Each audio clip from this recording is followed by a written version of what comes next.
What is going on, everybody? We're here, back with a brand new episode of Umineko When They Cry.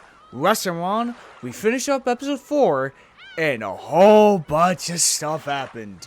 Like a lot of stuff. So I very much recommend to go back and watch that very long video, 7 hours. But I'm going to try and summarize this real fast, without getting interrupted by the intro this time. God, I hate that. But anyway. What happened last episode is that Battlewar and Maria went off to take their test, and Battlewar came face-to-face, or kind of face-to-face, with Beatrice herself, in which she was given the same test as Jessica and George, in which, the options were to sacrifice one and to keep the other two, which was, your wife, everyone else. But number 2, which is supposed to be like the love of your life or whatever, was left blank for some reason for Battlewar. Because for some reason Beatrice didn't know who Battlewar loved, which is actually a very interesting thing to consider, considering the fact that Beatrice might know a lot more about Battlewar than Battlewar does himself. As we later found out, as she continues to talk, she decides to remove that when test and just say, "Do you remember the sin you did 6 years ago?" And at the time, Battlewar thought, oh, his sin must have been leaving the family. But it wasn't that she was referring to. She was referring to something else. Something so insignificant that Battlewar doesn't remember. At least that's how I view it. It could be, a sin so big that his brain is blocking it from him.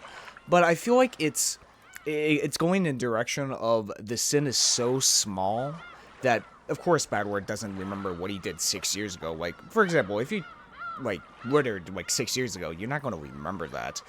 But for some reason, to Beatrice, she wants Battlewar to remember this sin so badly. She needs him to remember it. But of course, Battlewar doesn't remember. He doesn't remember doing anything 6 years ago. And so after that, she walks away, is pretty pissed off, and, burns up Kinzo, as she usually does in these episodes. After that, we switch back to Angie's point of view in 1998, which she finally arrives on Wokojima. We have some solid confirmation of from the boat captain about how he went back and forth for over 20 years, bringing and taking out trash from the other mansion called, I keep forgetting it, but I'll just call it the other mansion, for over 20 years, which basically confirms that there was someone at that other mansion, most likely Beatrice, but we don't know that for sure, but there was at least someone living at the other mansion, all alone, all walked up and stuff. And so as Angie goes off to see the second mansion, she leaves behind both Amakusa and the boat captain, as she wants to do it herself. But as she is, expressing her heart out, of all of her feelings towards Maria, towards Beatrice, towards everything, unfortunately, Sumidera Katsumi appears along with her black suits, and goes on to insult Angie, to hate Angie so much because Kyrie left the Sumidera family basically left all the responsibility to Katsumi. So basically, Katsumi has a lot of hatred towards her sister, and since she's dead, she decides to go after her nephew and all that. But as Angie is about to be killed by one of the black suits, suddenly she's able to summon one of the Stake Sisters, and one by one they are massacred by them. And in the end, while all this is also happening, Angie sees Ava Beatrice, the same witch that took over Ava's, heart during the years after the incident, and tried to with Angie. She sees that same black witch try to, have her grasp on Katsumi's heart, about how to inflict pain on others. Don't, have that sadness anymore in your heart.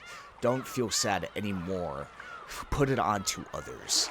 That black witch, which is a new concept for us. But fortunately, Angie is able to defeat her and put a bullet between her, head or a stake for her head. And also, Ava came back from hell and all that, which is crazy shit. Then we switch over to oh yeah, during that whole thing. Dude, there's so much happened. I'm doing a horrible job explaining it. Willie, go back and watch it if you haven't. Anyway, during that intervening time, Beatrice decides she's had enough of this game. She decides to abandon it. And the way she abandons it is by making a little loophole of the qualifications of Bador, in which she says in red that Bador is not the son of, Amasumu. Amasumu? Is that her name? I think that was her name. God, there are so many names. That he is not the son of her. And this sends Bador into a very deep depression. And so Beatrice goes ahead with Maria and their own personal little golden land. But Angie infiltrates this place in order to make Beatrice come back to play the game with Bador, so they could all, Bador could escape from this damn game board. And how she does this is that she contradicts the red truth, in which Beatrice says that no other magic can work in this land, none except mine. But yet somehow, Angie is able to revive Sakutoru right in front of Beatrice and Maria's eyes. And Angie states that Beatrice is nothing but a fake witch, and that she is a true witch.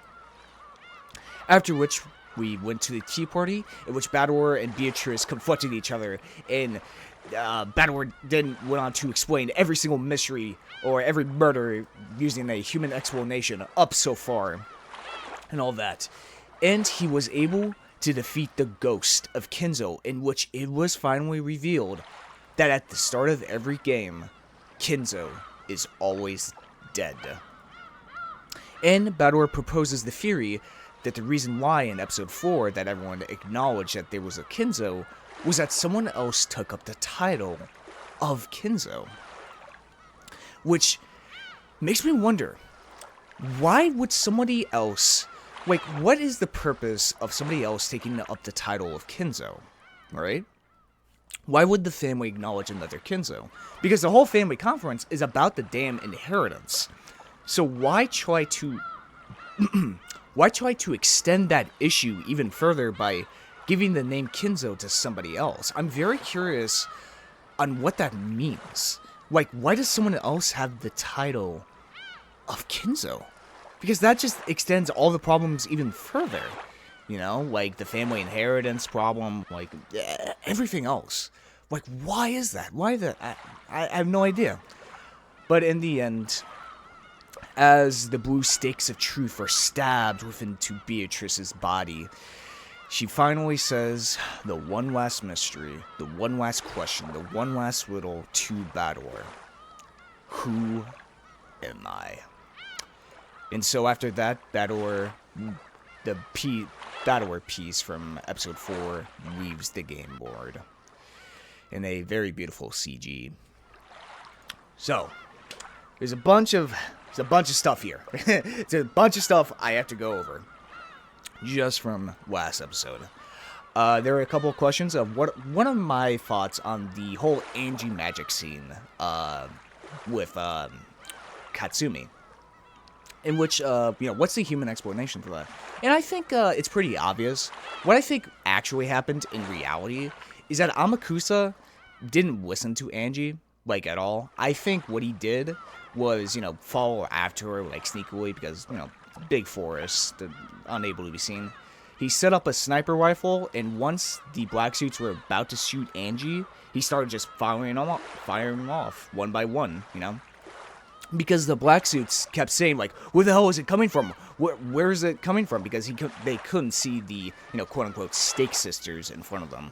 I think what it was just Amakusa sniping people. I think it's pretty obvious. I mean, the whole scene is kind of set up like a sniper scene in, any action movie you've ever seen. So I think that's what the human explanation for that is.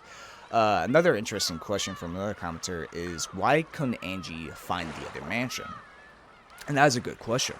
What I think is that before Angie went to the cliffside, she actually had to jump over a fence that was marked by the Tokyo Metropolis. And what she says there is that Tokyo isn't just a city, it's a metropolis. I think what she means by that is not the city of Tokyo, but the group Tokyo. Since, obviously, this is connected to Higurashi. I mean, for God's sake, we had Okonogi like a couple of episodes ago. So I think it's referring to the Tokyo group.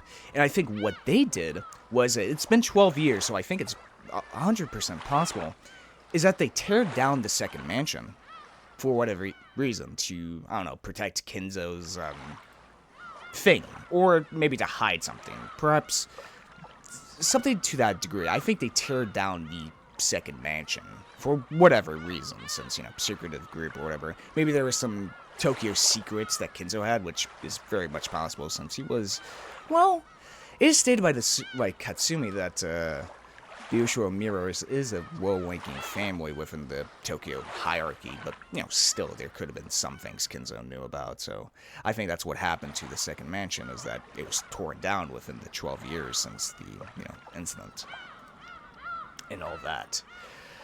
But, I want to get to my two big theories I've developed, here. I want to go for the simpler one first. Episode 3. I want to discuss Episode 3. In which, by this point, it's all but confirmed, it was Eva who did most of the murders, except for the first Twilight. I'll get to who's a true culprit. I'll get to that in a minute. Here's how Episode 3 went down, in my own opinion, or my theory at least. Is that Eva worked with both Hideyoshi and George to kill everybody. Here's how it worked. So obviously we know that Hideyoshi kind of hid that Eva went out to murder both Rosa and Maria. We know that for sure. Then after that, Kyrie and Rudolph went ahead and confronted Hideyoshi by going inside the mansion to confront them about the cigarette butt. And by that point, Hideyoshi then murdered the both of them. Then he faked his own death, or yeah, pretty much faked his own death by doing that. What supports my theory is after we find the bodies in the episode, and we go back to Meta Battler, and only Wonov is there, Wonov never says in red that Rudolph, Kyrie, or Hideyoshi are dead. It's never stated they are dead until Ava Beatrice's rant at the end of the episode. So, that's one little pin right there, obviously. Obviously, the most likely suspect is Hideyoshi, since he already worked with Ava in the past. Then we go to George. As we know, George escaped from the guest house by most likely jumping out of the second-story window from the hallway. He went down there to do something.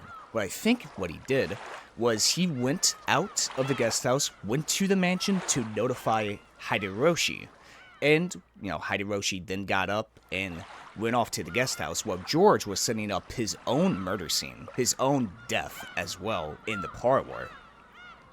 So Hideyoshi went back to the guest house with Ava, and they both murdered Natsuhi and Klaus, right?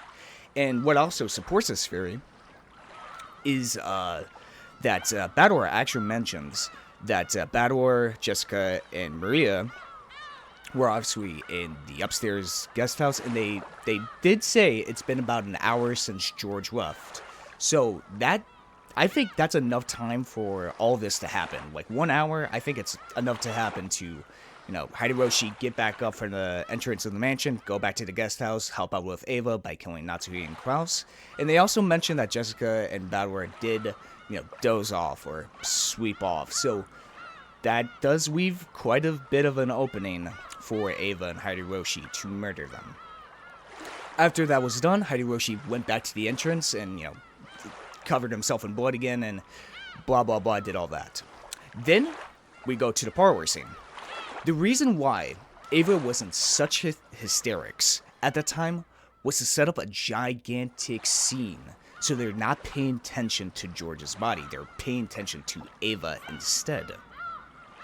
And so, because Ava blinds Jessica, and Nanjo out loud says, because I went back to my videos and watched this, Nanjo out loud says, while George's body is still there, that he and Jessica are going to the servant room, right? So they go to the serving room while Ava runs off into the mansion while Battleware chases after her. And during that entire time, nobody's eyes are on George's body. So, when Nanjo goes to the serving room, George comes up to him and shoots him directly in the fucking face, cold-blooded style. You know, actually, yeah, let me check. Let me check his, check Nanjo's thing real quick. Excuse. To Gunner's murder weapon, one last push and it would have been home free. She did not perform that yet. Okay, so yeah, point blank, George murders Nanjo right away. Now you might be saying, what about Jessica? She went back to the parlor, right? Yeah, she did, but she was still blinded. So it was never stated that, you know, George's body was there because she was blind. I was also checking because I remember that Ava and Battleware went back to the parlor as well, but I don't think it ever mentioned George's body. Maybe I missed that, which is quite possible. But at the same time, Ava murdered Battleware at that exact point. So that's what I think happened. The entire, you know, subsection, that entire family, all conspired to kill the rest of the family in a very big way. But I think it's all possible with the information we have now and the whole missing time gap that Battleware mentioned from Ava Beatrice. So that's what I think happened. But it also leaves a new question. Episode 4. If Ava went back by herself, what happened to George and Hideyoshi? Now, I do have like this is pure speculation. Ava, perhaps taken over by the quote-unquote Black Witch, Ava Beatrice, murdered them in order to gain all the gold herself, which is very possible. That's why she went back by herself to the main island and raised Angie by herself. And they had such vehement rage against her because of her own demons, of her own sins. That's what I think. That was the theory I came up with like a couple hours ago. Time to go on to the main theory that had been cooking up.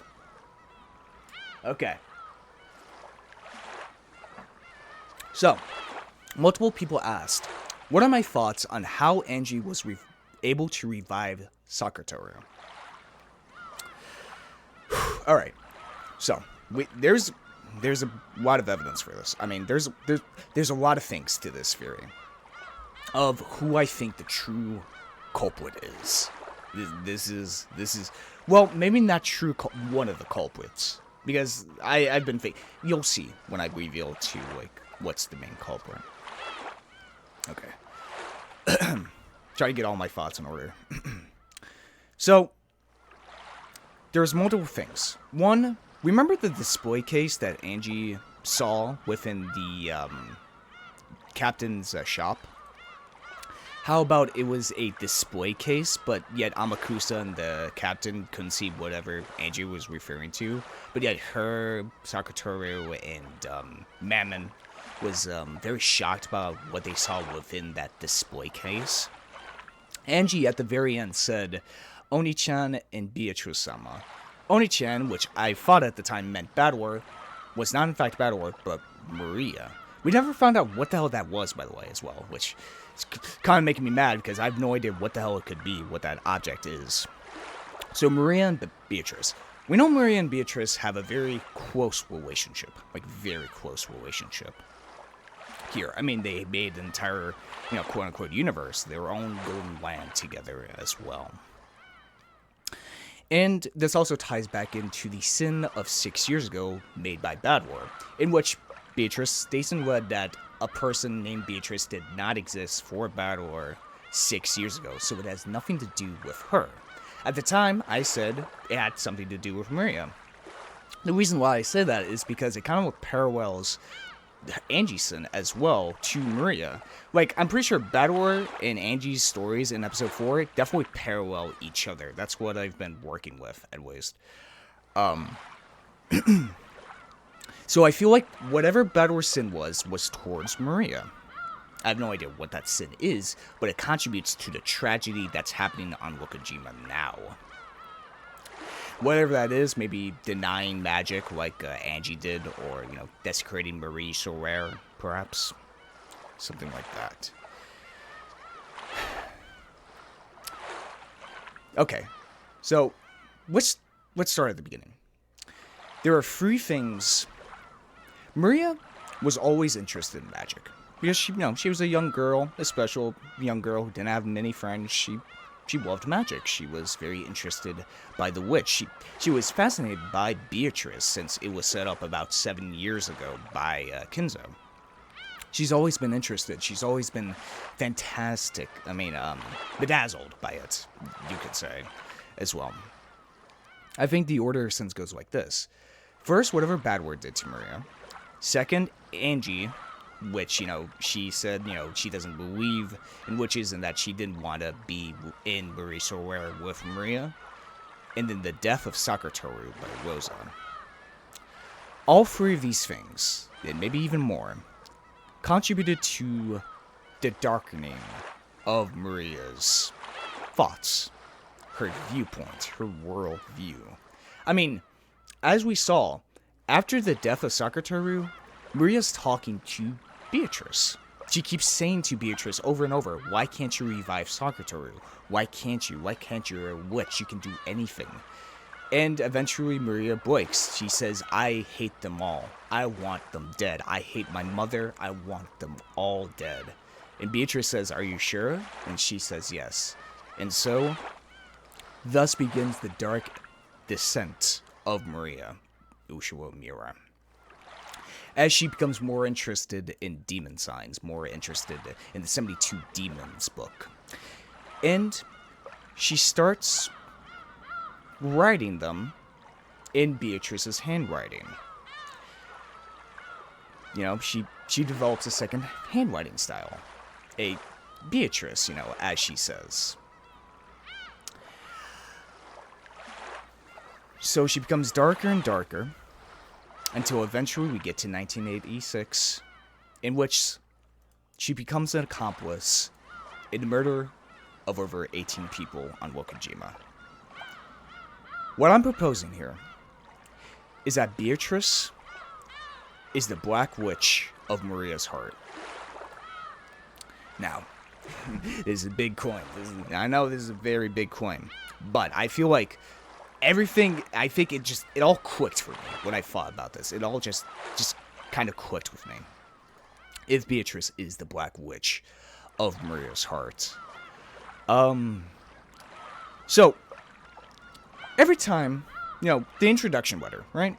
Beatrice's introduction letter. Who always has it first? Maria. She says Beatrice gave it to her. I think in a roundabout sort of way she's lying. I think, as we saw with the other letters given to the relatives of the deceased, Maria wrote that letter the day prior with her second handwriting style. Because people can have multiple handwriting styles. I think it's not impossible to have many handwriting styles. Sure, as they said in episode 4, the second handwriting style is much older looking and less childish, like Maria's, but I don't think it's impossible. So, I think Maria's the one to write down every single letter that we've seen throughout the game, or Beatrice's letters, because that, within Maria's own journal, are the only signs of Beatrice's handwriting. Most of them kind of being from Maria. Right? Right. Now, let's move on to Sakuratoru, which I think is another important point. The reason why Beatrice wasn't able to revive Sakuratoru, which I think coincides with Maria being unable to revive Sakuratoru, is that because Maria thought in her heart, in her mind, that Sakuratoru was dead, that he was never able to come back. And since Beatrice is a part of Maria's heart, a part of her, a Black Witch, but still a part of her, she wasn't able to do that. She was able to do everything else except for that, because Maria truly believed that Sakuratoru was dead. The reason why Angie was able to do it is because, in her own words, Angie is a real witch.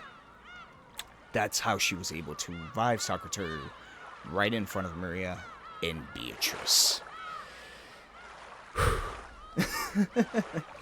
That's, let's see here. The letters. I'm trying to think. But I don't think Maria may be the host, or maybe one of the culprits. Obviously, this is all coming from the magical perspective. From the human perspective, I have no idea how the fuck a 6-year-old, like a 12-year-old girl is able to, 9-year-old girl is able to kill, like, 18 people. This is all coming from the magic perspective. But I don't feel like Maria is the main culprit. She's one of the accomplices, but I don't think she's the main. I feel like, just like Beatrice, she's being used by most likely the person calling themselves Kinzo. Kind of a reverse, or kind of a, pretty much parallel to Beatrice and Kinzo's previous relationship.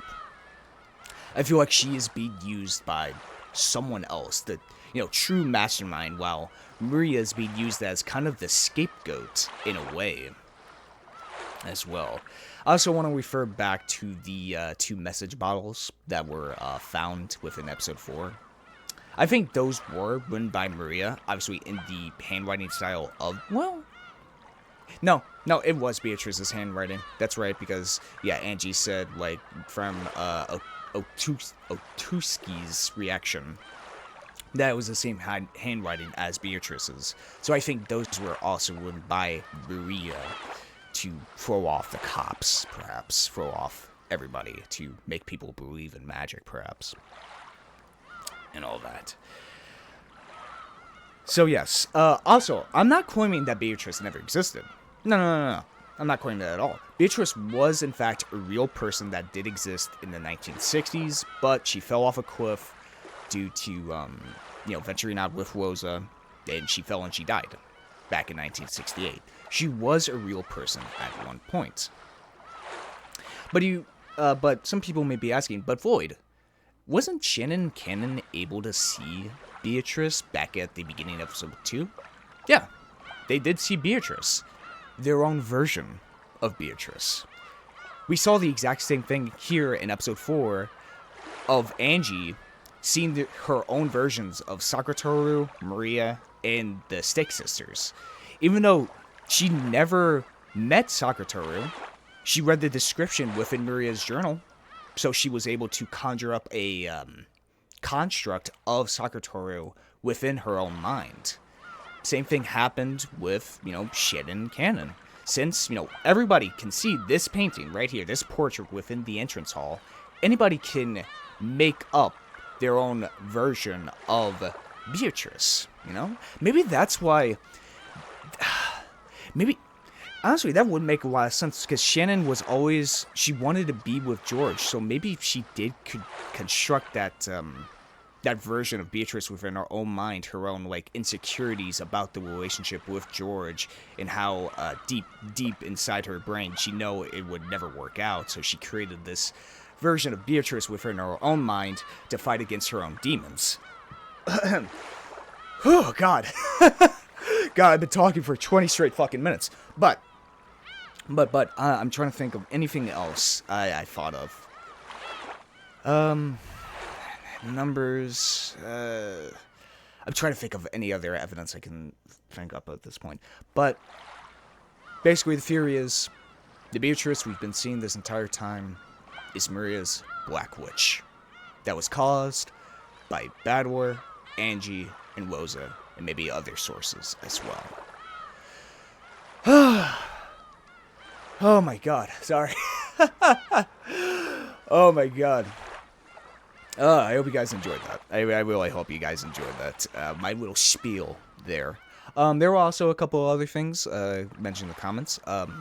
Someone told me to go back to read the red text at the end of episode 4, like the first half, in which, in red text, after Beatrice says, fight me, Badwar, or whatever, a bunch of red texts appear. And basically, it's Beatrice begging Badwar to kill her, to finally end this story. I remember one of the sentences being Like, I don't care what the conclusion to the story is, just end my story.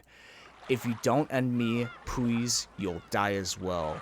And other stuff being like, why can't I love anyone? Or, why can't I love anybody? Why was I even born?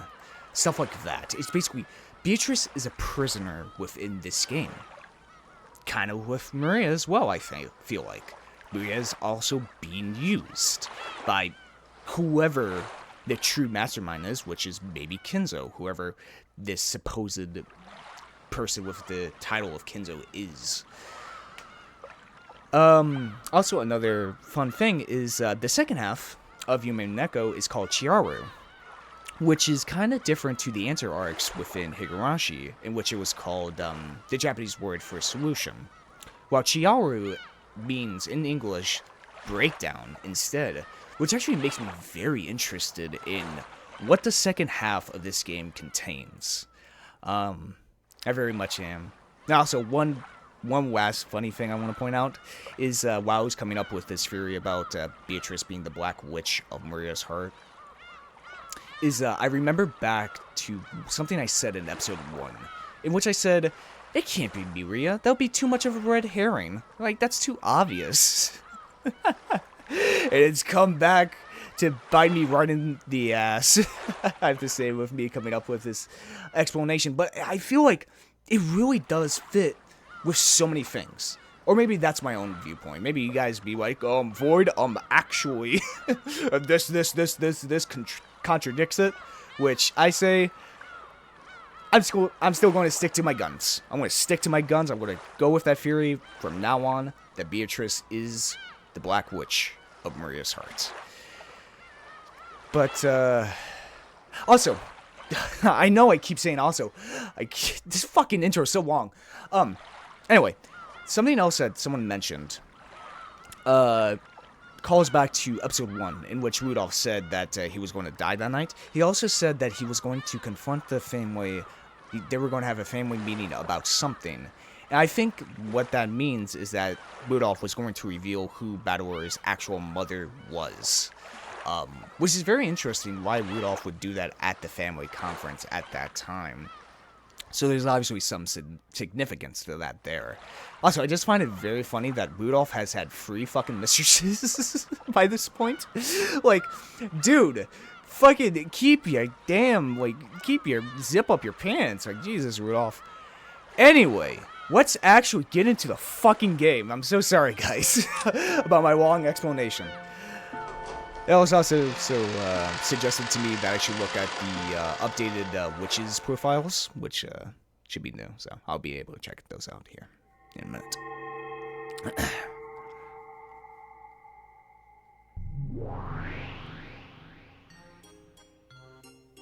Oh no, fragment. Blah, blah, blah, blah. Oh boy.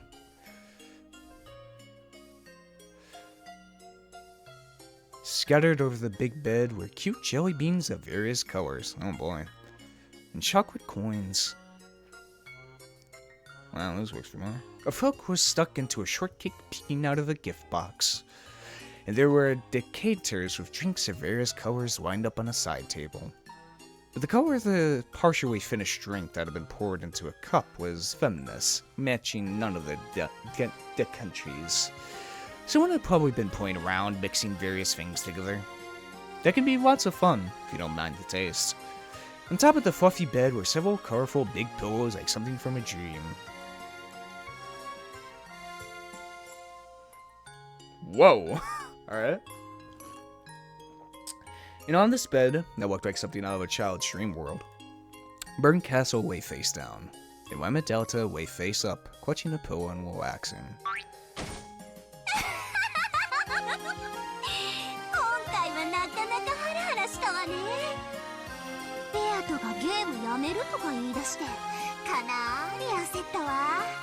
Oh, so let me check the characters right now. What am I doing right now? Here we go. So, specifically Burn Castle. The Witch of Miracles was lived for 1,000 years, sent in a piece called Angie to defeat Beatrice in her game. The warrior witches who cross the sea of fragments are far higher level beings than witches who cannot leave their own territory. In territory, they are equals, but fundamentally, her magic power far exceeds Beatrice's.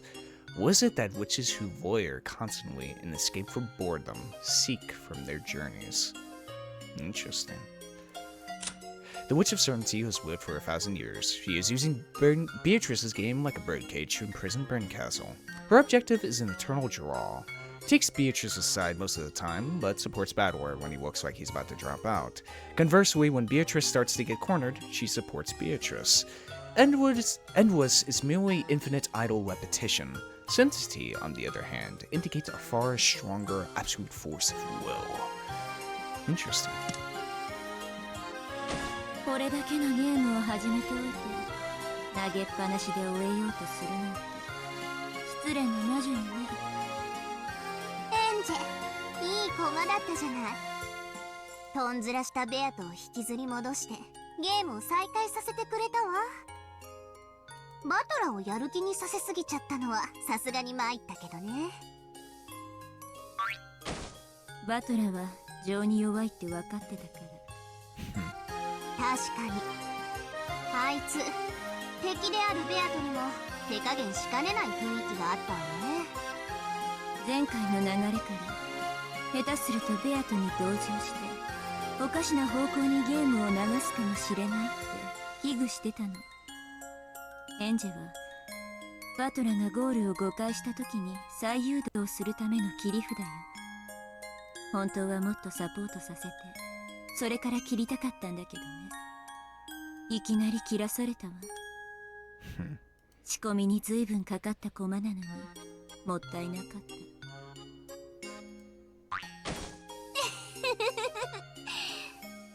例の名乗っちゃダメルール枷にしておいてよかった。あれを設けなかったら兄弟タッグ大活躍でベアとはあっという間に飲み込まれてゲームエンドだったわ。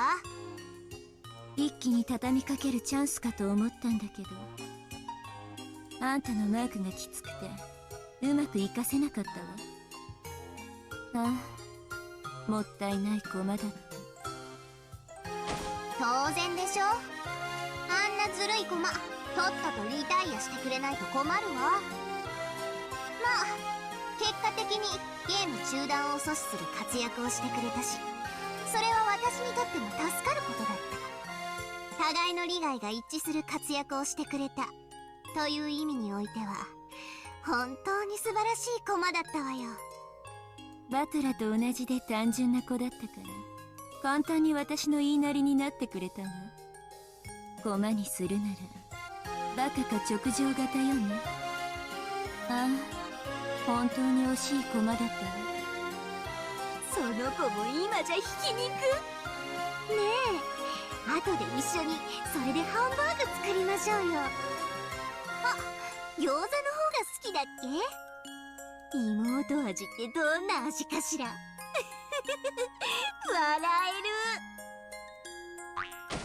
える。あんたそんな余裕でいいの？エンジェのおかげでバトラは奮起。ベアとを猛追し始め今やだいぶ私が有利なゲーム展開だと思うけど。というかバトラ今回でこれまでのほとんどの謎を解いちゃったんじゃない？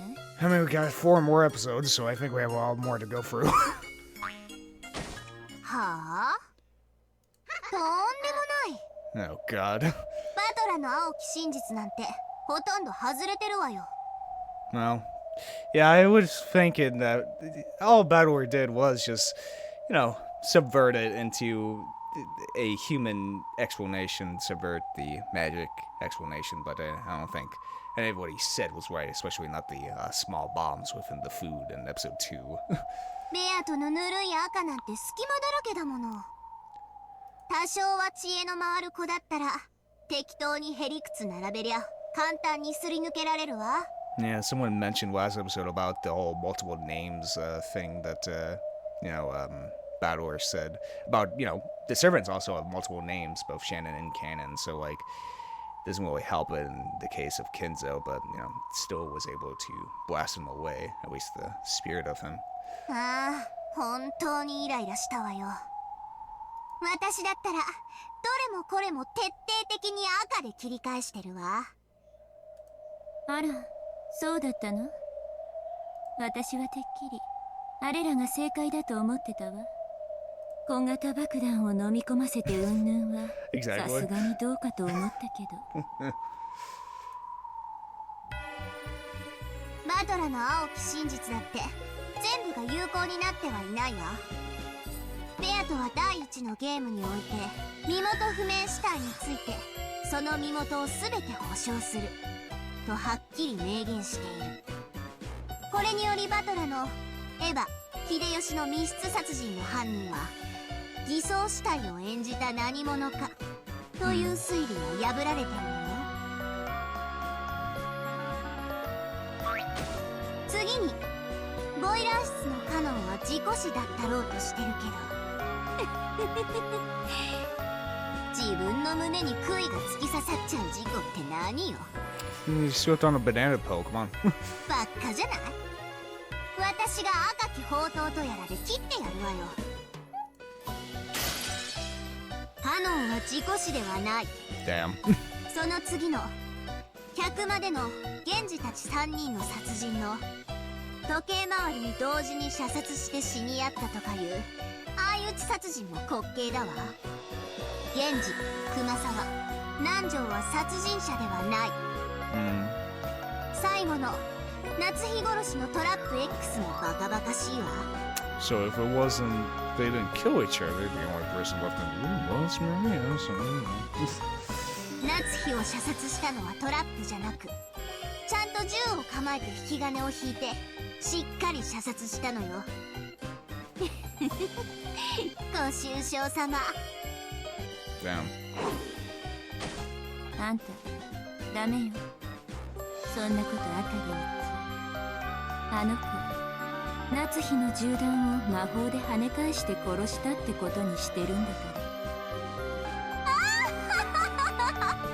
あらあらいけない。そうだったわね。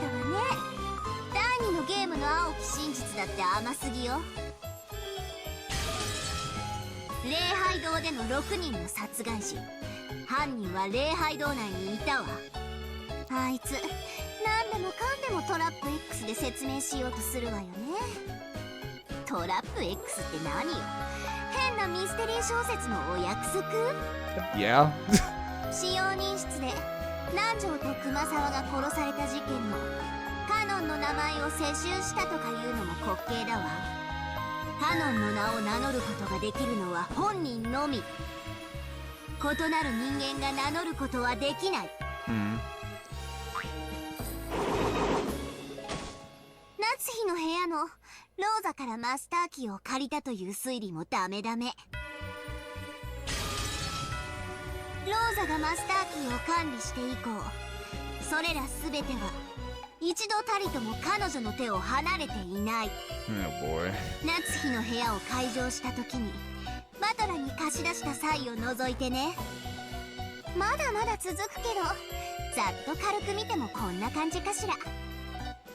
軽くも何もあんた第1と第2のゲームにおけるバトラの青き真実軒並み否定しちゃったじゃない。あらあらなんてこと。バトラがそれを聞いたらそっとしちゃうわね。ね、ベアとは全然追い詰められてなんかいないのよ。 Well, she wants to be cornered. She wants to die. あの子やっぱりなかなかの役者だわ。きっと今回のゲームでは一見追い詰められたふりをしてみせて次のゲームあたりでバサーッと赤で一刀両断にしてバトラをびっくり仰天させる作戦でしょうよ。それできっとまた大笑いしながら言うんだわ。魔女はピンチになんかなりませんって。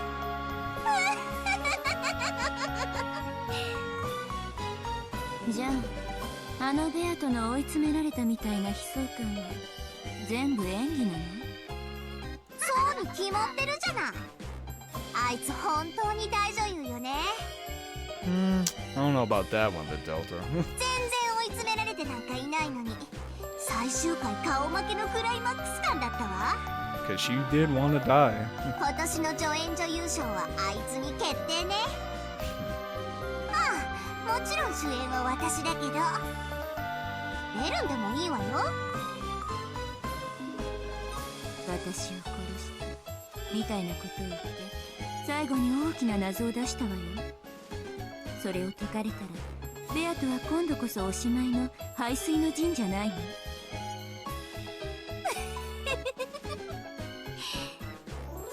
だ、ベルンまで騙されてるの？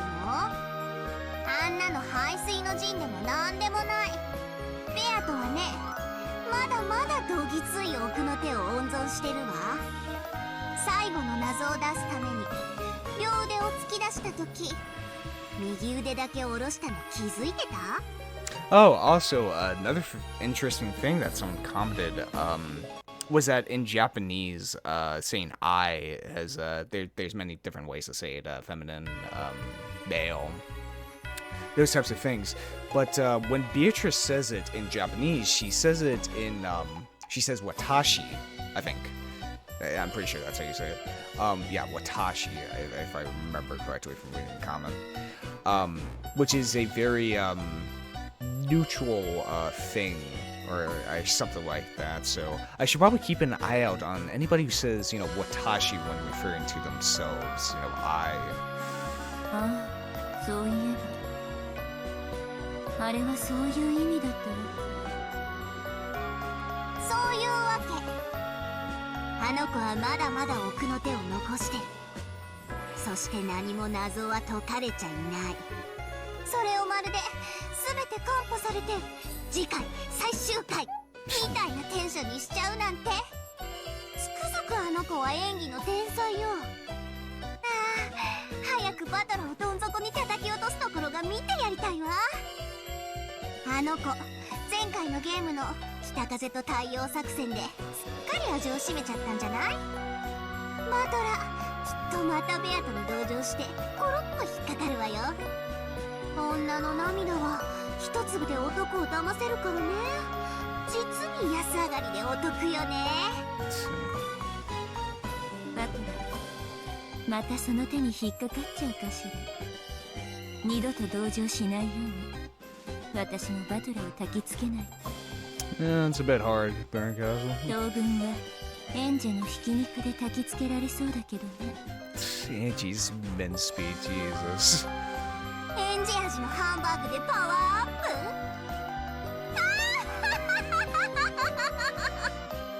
もちろんこっちも負けないわよ。ここからバトラと拮抗するくらいに盛り返せるようベアトを徹底的にサポートするもの。負けないわよ、ベアトは。負けたら素敵な罰ゲームがあるわよってきっちり脅してるもん。あんたの罰ゲーム本気でシャレにならないから少し加減した方がいいわよ。ベルに次に罰ゲームをできるときはこうしようって決めてるのがあるの。聞きたい聞きたい。嫌よ。もう聞いてよ。あのね Jeez, it seems like it's less rivals and more like lovers. I mean, God's sake, look at that fucking CG from before. Jesus. Between Rama Delta, well, probably just from Rama Delta, Benkaz was nothing. ベルを素敵なお城に閉じ込めてあげるの。そのお城は真っ白な純白の城壁に囲まれていて、一辺は 12km、 高さは 10m あるの。魔法とズルは禁止。とても飛び越せないわよね。14億4000万竜兵。話のうちが読むからもういいわよ。そこをね、毎日一粒ずつの宝石で埋めていくの。それで城壁いっぱいに溜まるまでベルンを閉じ込めて、その宝石で埋め殺すの。素敵なロマンチックな罰ゲームでしょ。一辺を5倍にしていいから高さを10分の1にしてくれたら今から閉じ込めてもいいわよ。ほんと？36億竜兵になるわよ。罰ゲームが倍以上の期間になるわよ。そんなにも長い間虜になってくれるのね。 Once again, marrying Kinzo and Beatrice, huh? ベルン大好き。愛してる。 Relationship. One wanting somebody else and keeping them as a prisoner in a birdcage. Whamma Delta playfully approached Brent Castle, who yawned, looking bored, as she touched the bottom of Whamma Delta's chin as though cuddling a cat. ベルンはバトラの勝利にかけてて、私は二人が永遠に引き分けになるのにかけてる。それで誰かベアとの勝利にはかけてないの？かけないわよ。勝率ゼロだもん。奇跡の魔女に奇跡ゼロって言われるのも本当にお気の毒。私もかけないけどね。絶対。絶対の魔女に絶対ダメって言われるのもお気の毒ね。Unusually for them, they giggled together. このゲームどういう決着に終わるかしら。さすがにそれだけは読めないわ。だから楽しいわけだし。もう逃げも中断も許さない。絶対にゲームを続けさせる。逃がさない。これからどんな風に展開していくのか想像もつかないけれど、絶対にありえない決着の仕方だけはわかるわ。ベアトが勝って終わることだけはないわね。だって私もベルンもどっちもベアトの勝利にかけてないんだもん。つまりベアトが勝ちそうになったら私たち二大魔女を敵に回すことになる。そういうことね。私たちの力が最も均衡するのは引き分けとバトラ有利の中間で均衡している場合のみ。ベアと有利に傾きすぎれば私たちは共に同じベクトルに団結してベアとを引きずり戻す。つまりベアと優勢になった瞬間、私たち二人をまとめて敵に回すってことよ。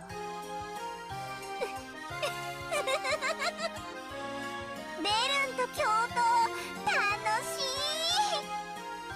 い。ありがとう。でもコンペイ島のお風呂には一緒に入らないわよ。コンペイ島のシャワーを浴びながらとろけたマシュマロを塗りたくってあげるのに。 Sounds very platonic. 気の毒にあの子は私と遊ぶためにラムダが捕まえてきた生きたおもちゃ、お人形だわ。私お人形遊びは上手なの。ほんと上手に遊べるのよ。飽きずに一つのおもちゃで何百年も遊べるのが自慢なの。ある時は味方し、ある時は敵対し、永遠にもてあそび続ける。かわいそうにね。あの子はもう私たちのお人形。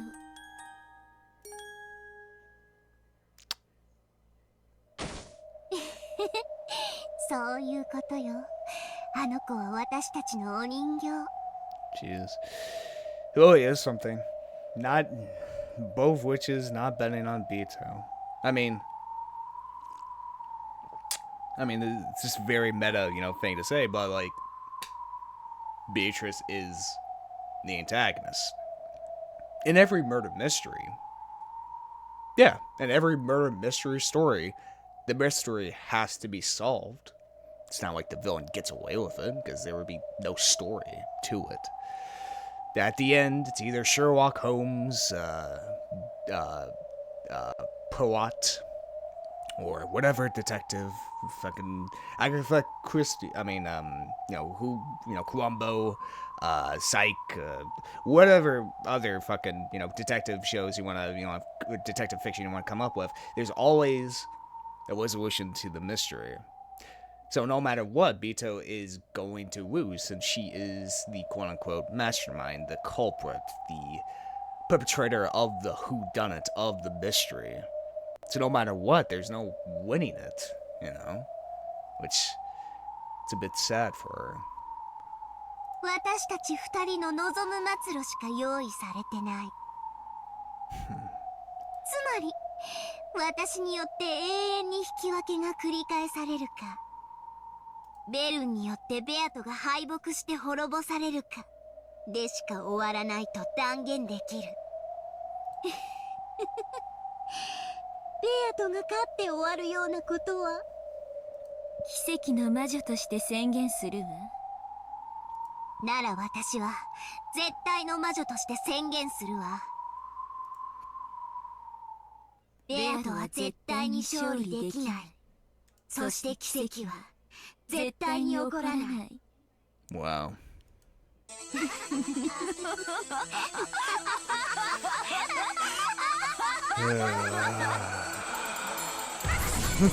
Oh shit!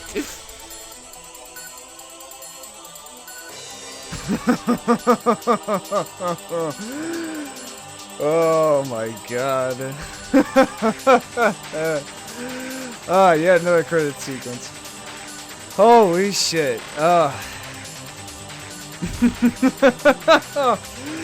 God. Isn't that something? She can't win. She just can't. Yeah, it's so sad, Jeez. God, I really wish I put this at the end of the last episode. If only I did, oh well.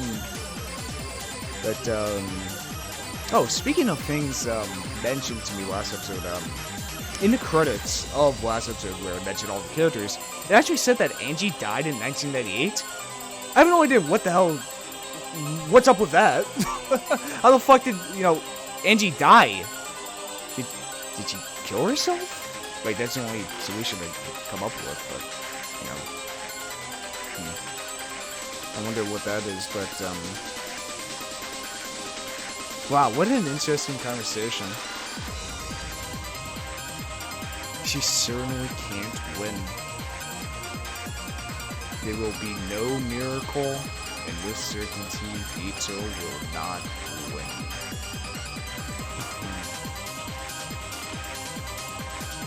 What a very, it's stating the obvious, but, at the same time, it's still, disturbing. It's no matter what. She was born as a slave to Kinzo.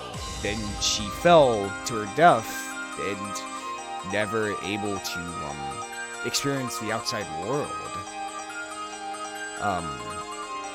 And now, even in this game itself, this game board, she is still yet another puppet, another prisoner. She has no power over herself. She doesn't even want this game. She wants to escape. She wants Baldor to win, but yet she's forced to keep fighting a losing battle for all of eternity, It kind of reminds me of, sorry to say this, but it kind of reminds me of Legacy Kane in a way, Especially Soul Weaver 2, in which, Raziel and Kane kind of set aside their differences because they realize there's more outside threats than someone else controlling the, strings on them. That this whole thing has been planned out since the beginning. Raziel being the savior of Nosgoth by killing Kane or whatnot. But, so they have to set aside their differences in order to fight whatever whoever is, pulling the actual strings, It's an interesting, I really like when stories do this in a kind of meta way, of the protagonist and antagonist, thinking that, they're knowing they're being trolled by something much more powerful than themselves.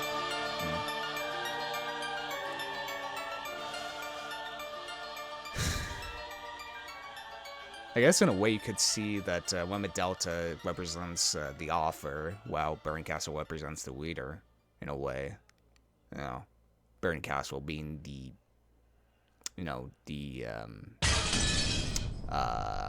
what's the word for it? God, what is the word? What the hell? Not excited anymore. Always searching out for new possibilities. Oh, here's the credit sequence for the questions arc. Oh, another translation. Okay, cool. Yeah, I'm gonna let this play. Well, keep talking. But you could see Burn Castle as representing as the readers, as the audience, who's always bored, who always wants to seek out more thrills, more exciting things, less, oh, H.L. Kreider was a manager of Witch Up? That's cool. Anyway, what was I gonna say? Yes, but, who's always seeking out for more, thrills and all that. That's why she's always so bored. That's why she refers to people like Angie as pieces. Because, well, some readers view it as that. Characters such as Angie as mere pieces on, of the game board, Well, Medelta obviously represents the author who wants the story to keep going, to, never stop being this sort of a relationship with the audience, to always keep going, to always stay in this eternal tie, in a way. So I think it's a very interesting, that's at least my perspective on it, the meta perspective on the relationship between Lemma Delta and Burning Castle. This fucking game, man. This game is just so fucking, goddamn, just, fantastic to think about, to theorize about, to talk about. So many things. Here we go. Hey, new characters. Let's take a look at some episode 4, shall we? Just signed. Oh, Jesus Christ. God, we have so many fucking characters. Oh my god. Oh, what the? Justire 556, a weapon of the Sister Scavaway which serves Pendragon. Although 556 was a quiet girl who was always being teased, she was loved by everybody. However, luck was not on her side, and she suffered a brutal death in a battle with a black witch. She was a state-of-the-art weapon and added color to the Sisters' cavalry, which had the strong flavor of an honor guard. 556 was in charge of squad fire support. She shot not to kill, but to protect her allies. Oh, this is probably referring to what 00 said, in which she failed to protect one of her sisters, if I remember correctly. Okay. I think it's, yeah, I think the same. Let's see if there's anything else. I keep forgetting descriptions. You guys have to remind me of, what characters are updated in between episodes, because, unfortunately, the game doesn't notify you about that. She understands witches and denies them. This contradictory power alone gives her the ability to sway witches. But let's go to Angie's side. I'm curious. I wonder. Oh, you can't execute or revive here. Change. Oh, you can see both CGs. Hey, that's neat. That's cool. Okay, so we're unable to see how she died. Lived 1,000 years. I'm a Delta 1. Full Fate Torn. Okay, so this is the original Burn Castle description, while the Witch's side is much different. Ava. Meteor gave her reckless expansion. Okay. Alright, I think that's all of it for episode 4. Also, someone told me to check the settings to make sure that the translation is still on Witch Hunt, which yeah, it should, yeah, it's still on it, so that's good. Okay, so let's stop fucking around and let's actually get into Chiaru. The, not answers arc, but the, breakdown arc. Good morning. As the story crosses into its second half, the tales woven by the Golden Witch have been exhausted. All that remains now is to understand them. Perhaps new game masters can offer a fresh perspective. Ooh, that actually scared me. I actually kind of jolted. Oh, okay. Here we go. Now we got a new tile screen, baby. We in the second half. Cool. Brand new trophies as well. Okay, so game win, good. Still on Witch Hunt. Cool, cool, cool. Yeah, let me use my DualShock controller for this. Okay, cool. So, made sure to check that. And, anything in the picture box? Nope, not yet. We got a whole bunch of shit to go through now, folks. We're in the second half. Let's Nocturne of Truth and Illusions. That's an interesting title. Alright. Episode 5. Good morning. Please enjoy the new game with its new game master, End of the Golden Witch. I say that, but the game has already reached its climax. The culprit has been cornered, and merely awaits checkmate. I'm sure there will be something you can spot from this clearer perspective. The difficulty is fairly easy. What could possibly fool you now? Alright, that's an interesting description. Let's get into it. Let's see what the hell episode 5 has in store for us. Like, I'm very, yeah, at the end of last episode, I was very curious on where the hell we can go from here. No. Yeah. Don't worry, I bought it on Steam.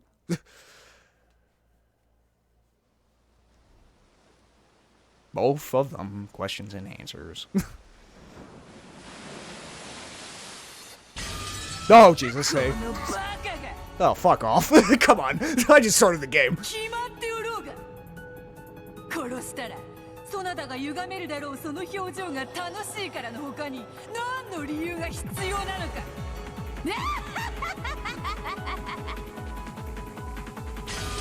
Oh, Jesus. ほらほら目をつむらずにちゃんと見ろよほらほらほらほら魔法だよ家具だよそなたがどんなにわらわや魔法の存在を否定しようとも All the previous scenes.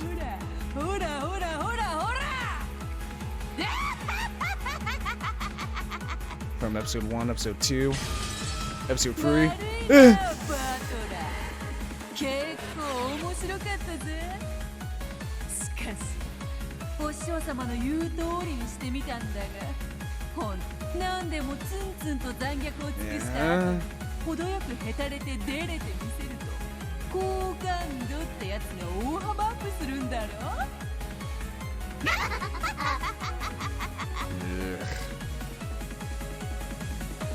All the moments of betrayal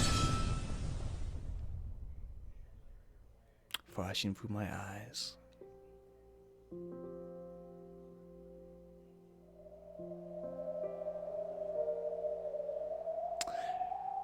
That one-way tone was the desolate sound of the wind blowing by.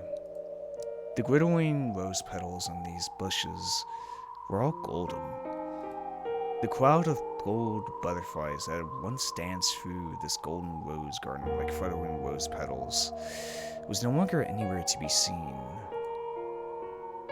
The master of the Golden Land is the Golden Witch Beatrice. She might be called inhumane and cruel, arrogant and outrageous, or perhaps naive and simple. That laugh of hers, which lost its grace more and more the longer it continued, could no longer be heard. The Golden Witch Beatrice sat like a doll, resting in a deck chair adorned as beautifully as the Golden Rose Garden itself. Like a doll, huh? She wasn't relaxing there. Her eyes were empty. She didn't respond to any questions. Even so, she was not permitted to sleep. Beatrice sat like a doll.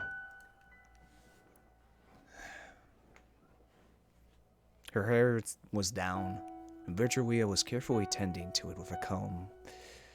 The usual Bito would surely have spent this time complaining about this and that regarding her hairstyle. However, she made no response, showed no reaction.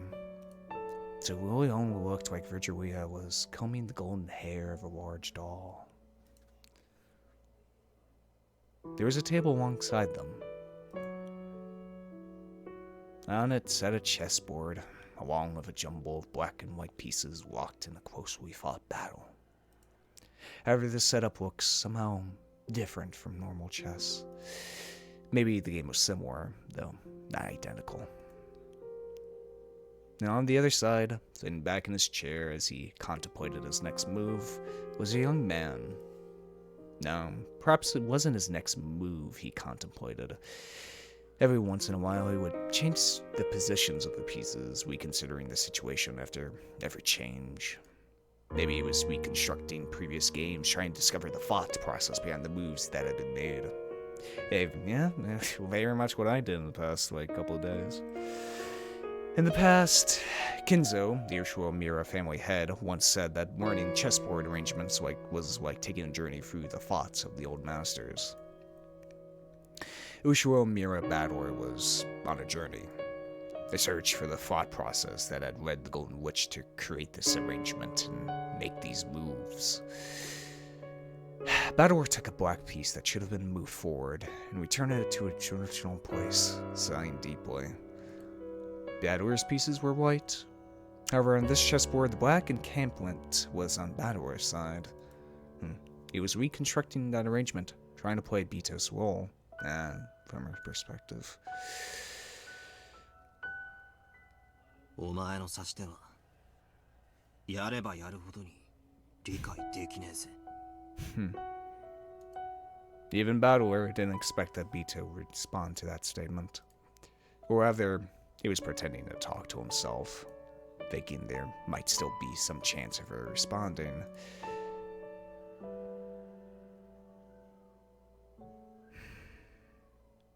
Wow.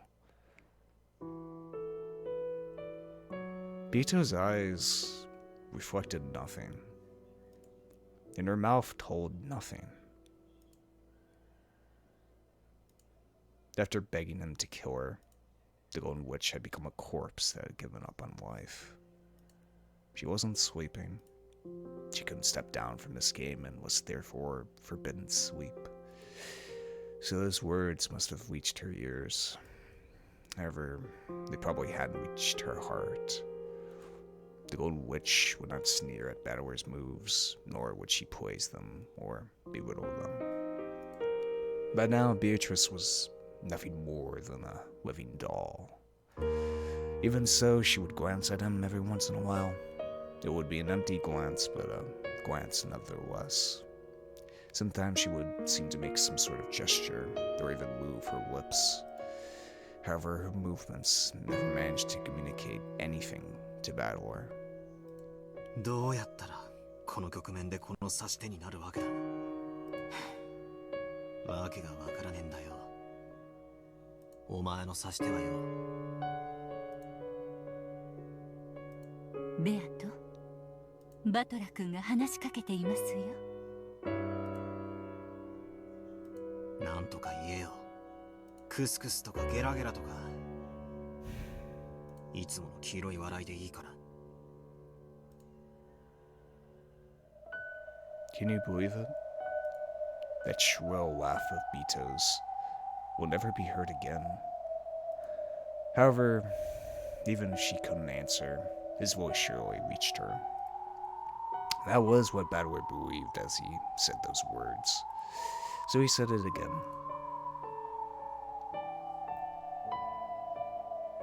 どうやったらこの局面でこの指し手になるわけだ。わけがわからねえぜ。お前の指し手はよ。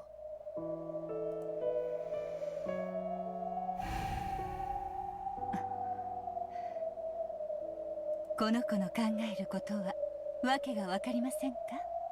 She's become... It's actually very sad.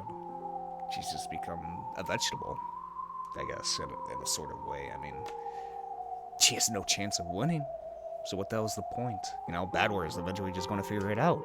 So will the leaders, you know? That's the point of a mystery. Eventually, you will figure out the solution. That's what it always is, you know? Be it by the first chapter, maybe you figure it out by pure guesswork, or maybe the second to last chapter. Or by the end of the book, you know, once it's revealed to the reader. The mystery always has to be solved. That's the point of mystery games, of mystery fiction in itself. It will be solved, and the villain, culprit, will be caught. Virtuia answered in her disciple's stead. Up to this point, she had done her best to avoid speaking for Bito. After all, there was a chance that Bito would respond in some way, and Virtuia didn't want to be the one to steal that chance. So Battleware was going to have to bear with the silence. Until Bito herself answered. Virtuia could no longer bear to watch Battleware like this. Besides, Battleware also wanted to hear what Virtuia had to say. He believed that conversation would reach Bito's heart. Ah. さっぱりだな。ベアとの立場になって、こうして駒を動かせば動かすほどにわからなくなる。A serial murder following an epitaph. With that as a victory condition, I tried reconstructing the games for the Witcher's side, but I never ended up making the moves Bito did. In those games, I could find several incomprehensible moves that cruelly worked against that victory condition. さっぱりわからねえ。こいつの思考を探る旅路はあまりに険しすぎるぜ。でもあなたは投げ出さないのですね。ああ、約束した。Kill me. Let me die.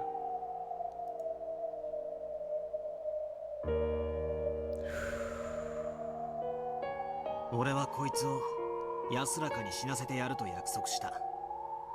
そしてそれは俺にしかできない。Bito's right ankle was bound with a heavy, cold steel shackle. It wasn't tied to anything, so it didn't restrict her movement. However, it symbolized restriction. It was a visualization of the bonds that prevented her from leaving the game until she either won or lost. And the shackle was probably hurting her. The mercilessly cold shackle tormented her over and over inside her waking dream.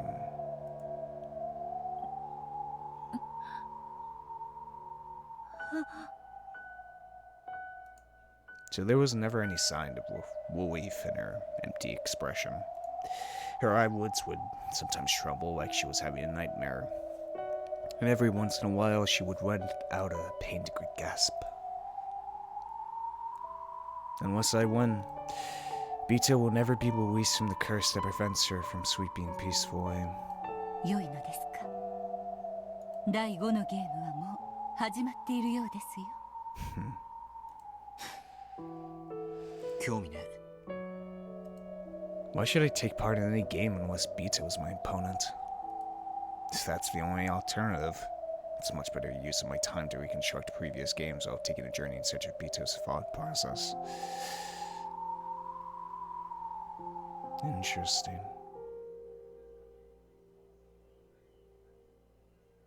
次のゲームマスターは私がやるわ。Oh boy. 依存ある？ないわよね。Look at me like that. 依存だらけよ。ベアとは戦いを放棄して人事不正。ベアとの不先輩でゲームオーバーでしょ。確かにベアとはいろいろとあったんで、今はちょっぴりノックアウト気味。でも戦う気力を失ったわけじゃない。だからつまり私は解除役ってわけ。わかる？ Beatrice was lying down in a deck chair, almost as though she was sweeping. However, she wasn't sweeping, and she wasn't awake either. She was nothing more than a living doll that had given up on victory, who had asked Battler to perform their last words, who had surrendered everything. Of course, if everyone just sat around, the next game, the 5th game, would never be made ready. So Emma Delta had succeeded Beato as the next game master, and announced that she prepared the next game. ふざけるな。これは俺とベアとのゲームだぞ。お前ら、どこの誰か知らねえが、勝手に話を進めるんじゃねえ。あんたに意見は求めてないわ。どうすんのベル。受けるの？受けないの？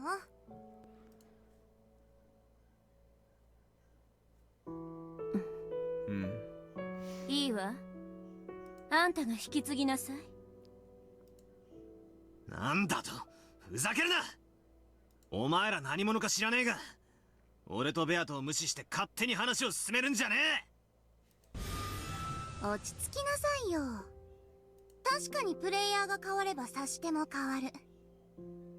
あんたにとっては戸惑うことも多いかもしれないけど、それでも大きなヒントになりうるでしょ。知らねえよ。勝手なこと言って仕切ってんじゃね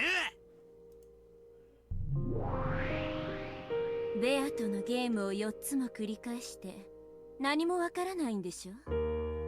ならプレイヤーが変わるのは大きなヒントになると思うけれど。大きなお世話だ。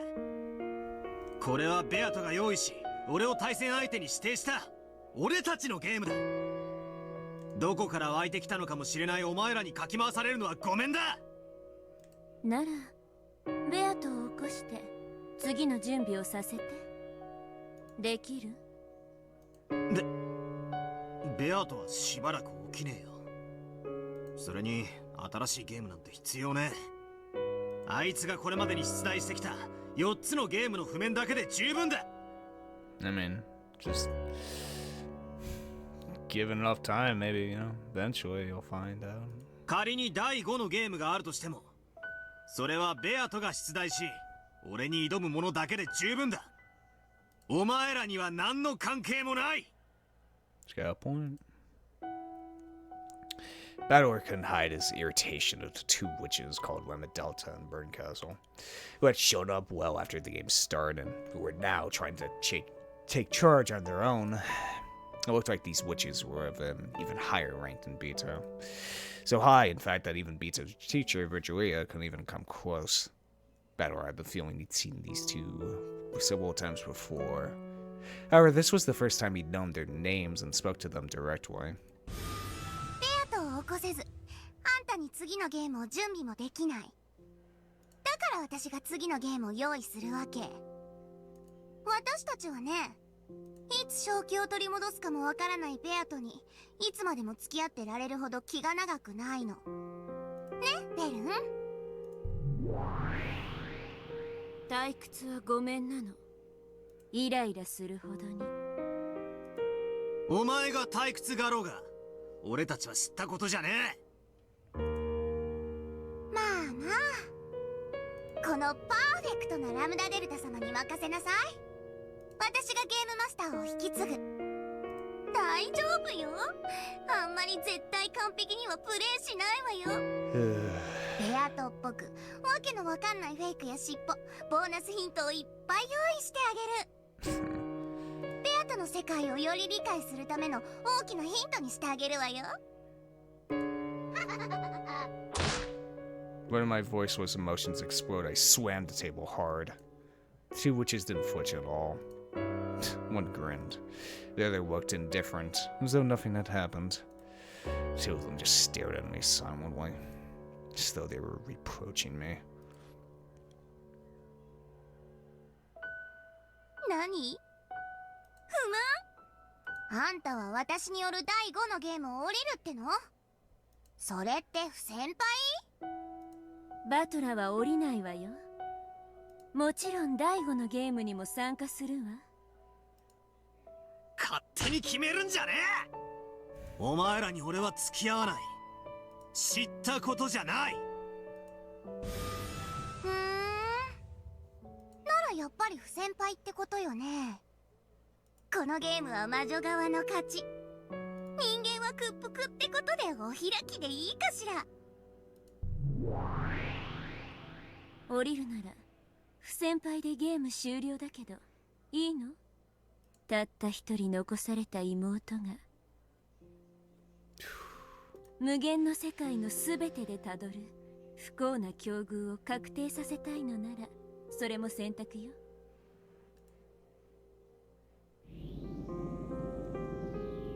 When Bird Castle mentioned Danji, Batter's expression changed in still life. I don't think you have a choice here, Battler. Fortunately. エンジのことを気安く口にするんじゃねえ。あなたにこの私、奇跡の魔女ベルンカステルが味方しているからこそ、エンジにはひょっとしたら家族が帰ってくるかもしれない奇跡の余地が残されてるのよ。あなたが自らそれを捨ててエンジェの無限の未来全てを不幸なものに確定するのもまた私には一興だけれども。 I vaguely understood what she was saying. Until I win and beat his game, I'll remain trapped in this bizarre world. And if I abandon that victory, then most certainly my parents and I will never return to Angie. For Angie's sake, even though I know that the witches are toying with me, I must keep on fighting.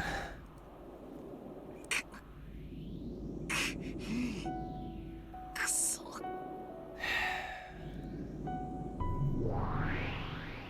なーに？その不満そうな顔。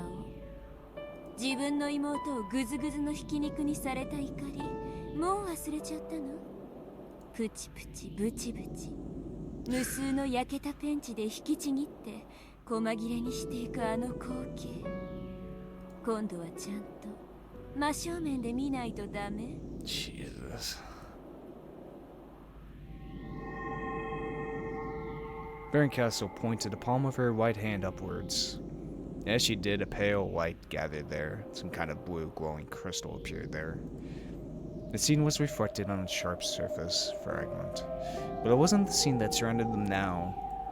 If you look deep into that crystal, that fragment, then you would possibly learn what was reflected on there. Jesus. If you stared at it, then you truly see the end Angie finally reached after waiting 12 years and giving up everything for the sake of her beloved brother. The scene of her death rose as her entire body was torn to bits while she still lived.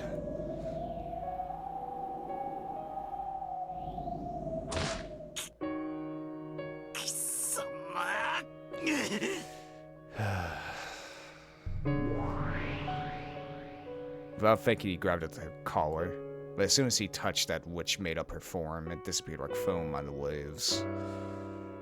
Then, as naturally as though she'd been there from the beginning, Barncastle was leaning up against a distant wall.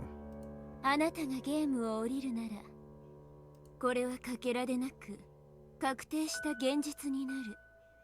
その未来を紡ぐのは私じゃないわ。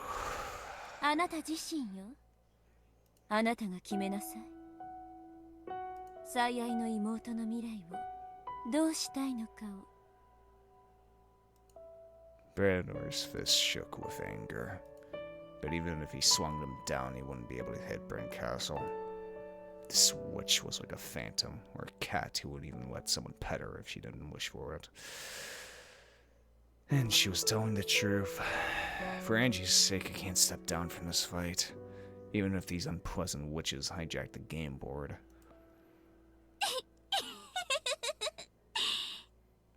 さすがベルン。脅し方もえぐいわね。そういうことよ、バトラー。あんたにはゲームを降りることなんて許されてないの。Eternal prison until it's over. あんたたもベアとも私たちの退屈を紛らわせるゲーム版の駒でしかない。Ain't that the truth, huh? ハンタのそのわけのわかんない怒りやイラつきさえも私たちには退屈を紛らわす最高のお菓子。まあその程度の怒りじゃ駄菓子程度だけどね。30円で2枚入ってるカレー味のポテトせんべい程度ね。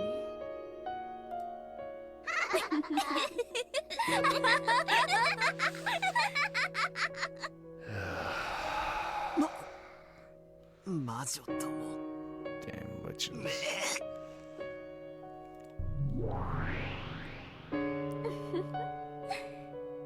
エンジェのためにも戦いなさい。そしてベアトのためにもでしょ。In a way that was admonishing, or perhaps babying, like the headache you get after eating something too sweet. Castle tormented Bador and smiled. But now the host of this tea party, Beta, was absent. The guest witches were already making themselves at home. どうすんの？後ろ宮バトラー。運命に屈しちゃう？降りちゃいなさいよ。魔女の駒にして遊ばれるなんてもうごめんなんでしょ？ベルンの駒は辛いわよ。きっとあんたもエンジェみたいに使い捨てにされるわよ。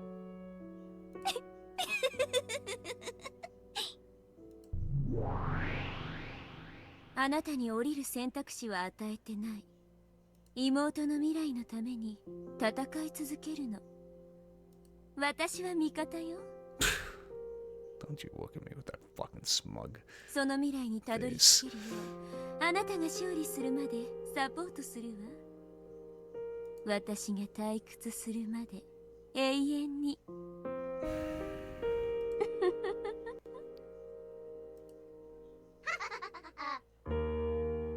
God.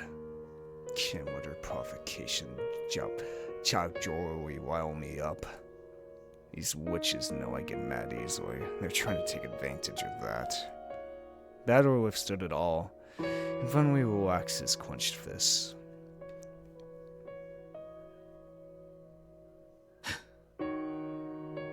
第5のゲームとやらが始めたいなら好きにしろ。好きにするわよ。あれれ、どこ行くのよ。Even though Bador acknowledged his fifth game, he turned his back on them. Much to Amadelta's surprise. お前がベアとの代役を務めるってんなら、そこのベルンカステルとかいう魔女が俺の代役を務めるのも勝手だろ。道理ね。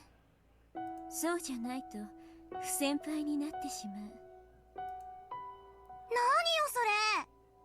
私が作る渾身のエピソード5をあんた無視するっての？ As I said before, Amadelta represents the author. 失礼しちゃう、失礼しちゃう。バトラはしばらく休憩するそうよ。それまでの間、私がプレイヤーの代役を務める。それでどう？バトラ。そうしやがれ。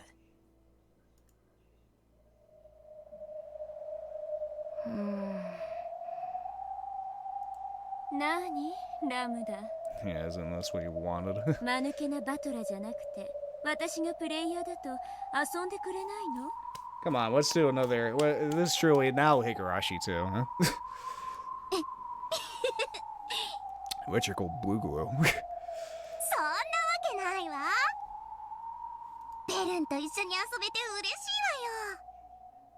さあさあ、遊びましょう遊びましょ I'm already doing Let's Play. Fuck off. う。ラムダデルタ様の超ハイパーでキュートに可愛いエピソード5を一緒に遊びましょうよ。Oh boy. 一応、ベアトの作った世界なのよ。世界観ぶち壊しにしてないでしょうね。大丈夫だってば。私そういうのの空気は読める方なのよ。ちゃんとベアトっぽい世界観でもっと面白い物語に仕上げてみせたわ。Uh-huh. バトラも休憩終わったら早く戻ってくるのよ。見逃すともったいないわよ。ベアとの秘密に迫れるようなボーナスヒントをたっぷり用意してるんだから。と見せかけてミスリード満載でますますに煙に巻く気なんだけどね。Yeah. Yeah. Yeah. Yeah. Yeah. ちょっとこらバトラ、魔女の話聞いてんの？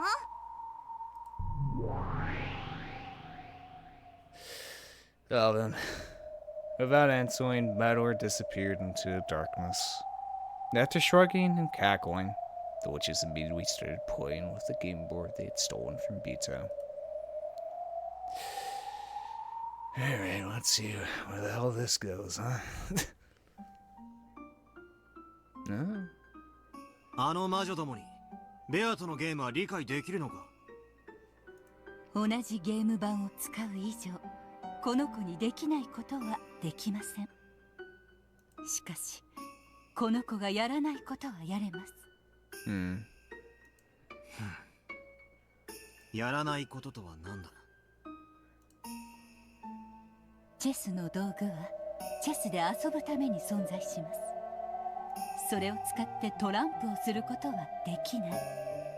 しかしチェスの駒を相手に投げつけてぶつけたり、チェス盤に落書きしてみたり、そういう行為をすることも不可能ではありません。しかしそれはチェスに対する冒涜だから誰もやらない。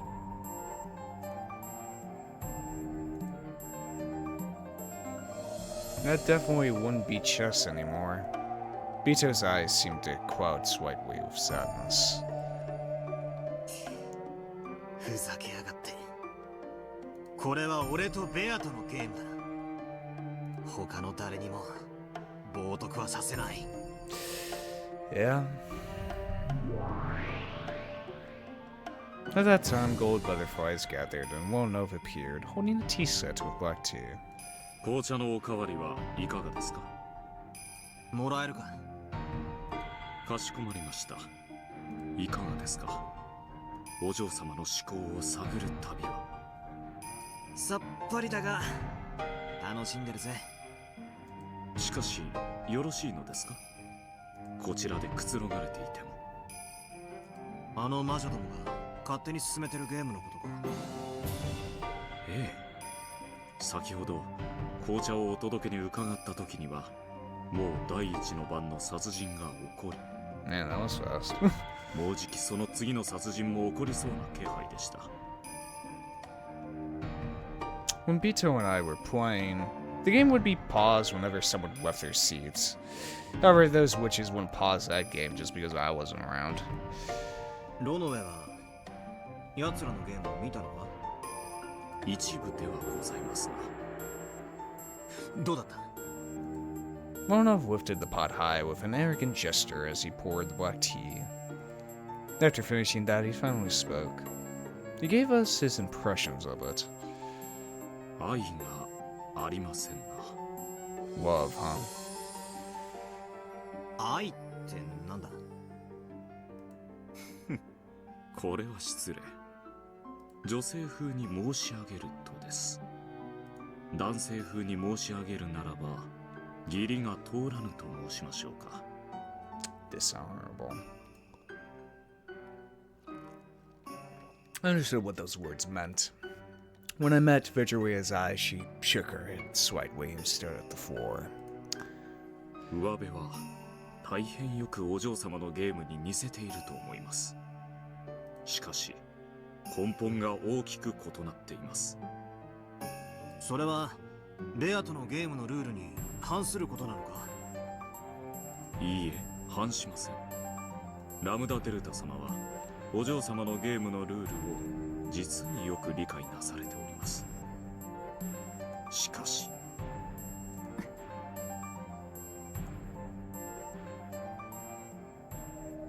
However, what?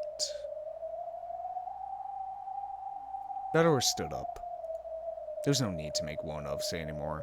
バトラク、 No love, no soul in it. ロノウェ、すまない。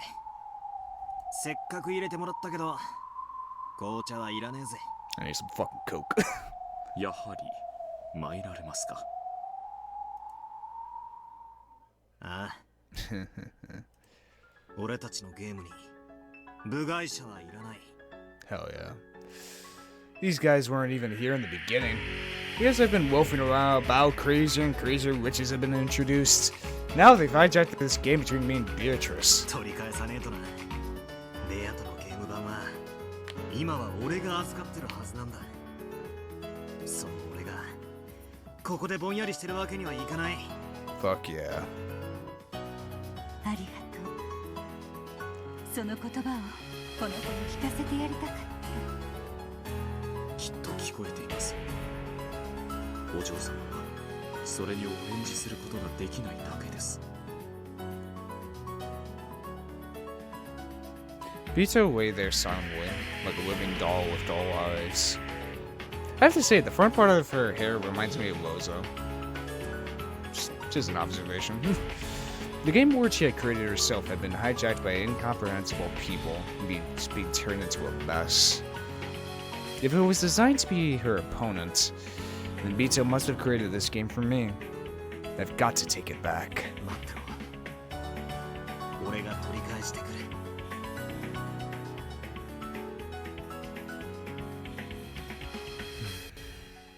Of course, Vito didn't respond in any way. That's right. If she can't respond, then I have to protect it in her place. 行ってくるぜ。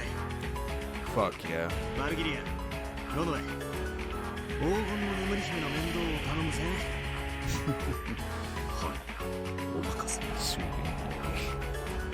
boy. いってらっしゃい、バトラ君。そしてどうかこの子のいないゲームにてこの子の何かを見つけてあげてください。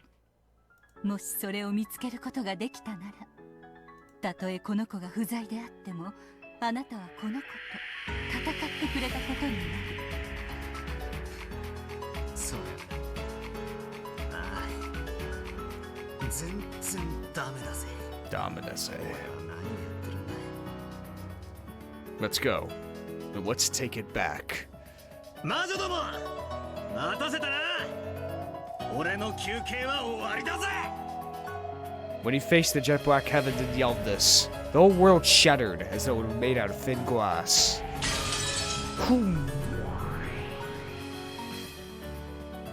Then, as though it had been that way since the beginning, it transformed into that smoking room where Battle had fought Beato so many times, in which the two witches had now hijacked. なにあんた、今頃戻ってきたの？ Yeah, fuck you. 超遅すぎ。もうゲームは2日目どころか大詰めも大詰めよ。バトラがいつまでも来ないから私が勝手に進めちゃったわ。 Yeah, like you even waited for me in the first place. ベルはあんたよりずーっと頭が冴えてて痛快だったわよね。うるせえ。プレイヤーは俺だ。 Yeah, fuck you. I'm the let's player here, bitch. 大役の魔女どもは引っ込んでろ。別に今から参加しても構わないけど、もう出番ないわよ、多分。確かに。だってもうクライマックスのクライマックス。これで多分ベルが詰めたゲームセットだもん。なんだと。 Fuck. いいんじゃない？最後の爪くらい見物しても。そうね。おいでなさい、後ろにはバトラ。もうほとんどおしまいだけど、私の作ったキュートでエレガントなゲーム、エピソード5 End of the Golden Witch。 Well then.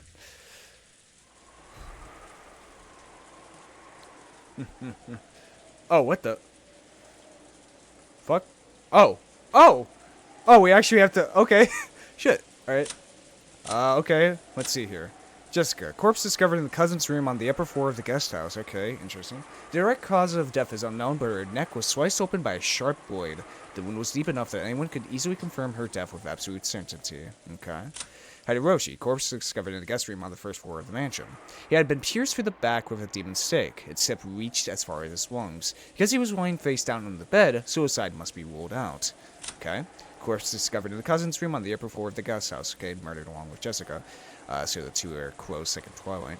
The direct cause of death is unknown, but his neck was sliced open by a sharp blade. The wound was deep enough that anyone could easily confirm his death with absolute certainty. Okay, Rosa. Cousin's room on the upper floor of the guest house. The direct cause of death. Okay. Blade. Then Maria. Same thing. Then Genji. Servant's quarter on the first floor of the mansion. Direct cause is unknown, but his blade had... So I saw a sharp blade. The wound is deep enough that anyone could... Okay. So the first twilight was Genji, Rosa, Maria, George, and Jessica in the guest house, while Hideroshi... First floor... So the only person stabbed with a demon stake is Hideroshi. That's very interesting. While everybody else was, their throats were sliced open with a blade. That's interesting. Okay. That's interesting. That's very interesting. Oh, Jesus. Okay. Which, Oh, here we go. Beatrice Police, who represents the witch illusion, claims that the entire incident in Wokenjima was caused by the witch illusion. In the 5th game, she clashes with Braincastle, who denies this. Because she is no more than a piece and the higher plane version of her has withdrawn from being the game master, she's not in a position to know the truth behind the 5th game. This means she is in a different position than the one she held in previous games. That's interesting. Participates in the 5th game as the player opposing Bito. However, from the very beginning, her aim has been to deny the witch illusion. Her only goal is to destroy Bito and her world as a way to stave off boredom. Though she does not deny the witch illusion, she is no ally of battlers. Serving as the 5th game master, Police Bito, who stepped down from the position in the 4th game. Because of that, the story of the 5th game, while appearing very similar to previous games, is expected to turn out quite differently. Just like Braincastle, she has no love for boredom and might be friend or foe to Bito Burn, depending on the situation. The band, designated by Bito as important during the first 4 games, disgusted how when Delta took over as game master for the 5th game, he is not taking part in it as a player. Okay, interesting. Then we have all these. I think should be the same for all of them. We also have Gap. Okay. Alright, so okay. This is actually an interesting intro. Okay. Okay, interesting. So once again, Jessica, George, Maria, Rosa, Genji. Well, it's very interesting. Rosa, Maria, George, Jessica were all in the guest house, while Genji was in the servants' quarters, but yet his neck was sliced open. Yet Hideroshi, who was also on the first floor of the mansion, which the culprit could have killed, used a demon stake instead. Interesting. Okay, let's see where this goes. Okay, second day, October 5th, 1986.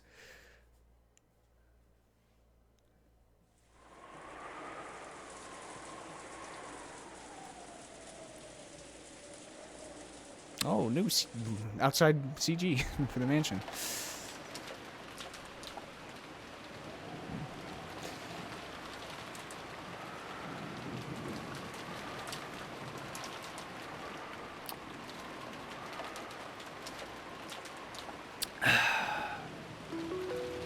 Why now no humans exist on this island except for those in this parlor? Huh? And with one exception, it has been shown that none of them have committed murder. One exception. And the culprit is among these people. Oi, oi. となると、決定的じゃねえか。魔女が犯人で魔法で殺人を犯したわけでない限り。あんたなの？あんたがジョージを、主人を殺したの？どうしてよ？どうして？私は殺していません。私は何も。 Now where the hell is Klaus at? Because Klaus isn't listed as dead. Kinzo, he's in the furnace, but you know. In a panic and with a voice that was far from calm, in a manner that was, to put it coldly, unsightly, Natsuhi denied the suspicion placed upon her. However, there was no longer any way around it. She stood up, brushed back her long hair, pointed at Natsuhi, and said it one more time.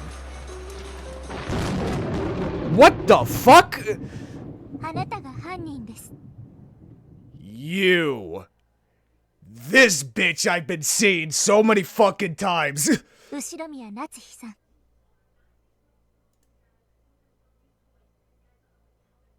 Now who the fuck are you? Oh, what the fuck?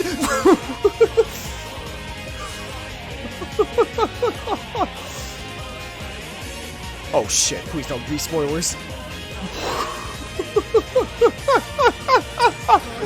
Shit, should I close my... I should probably close my eyes. Fuck it.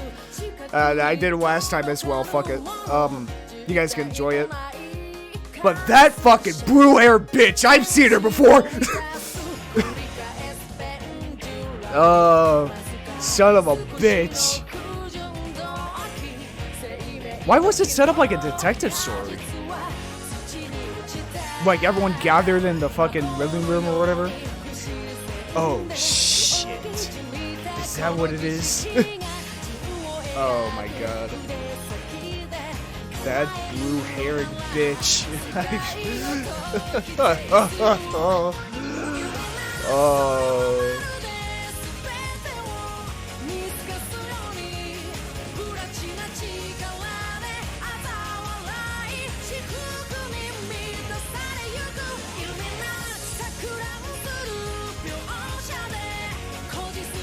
Damn, this music's nice though. I don't want to see the visuals. I don't want to see nothing. I don't want to see nothing.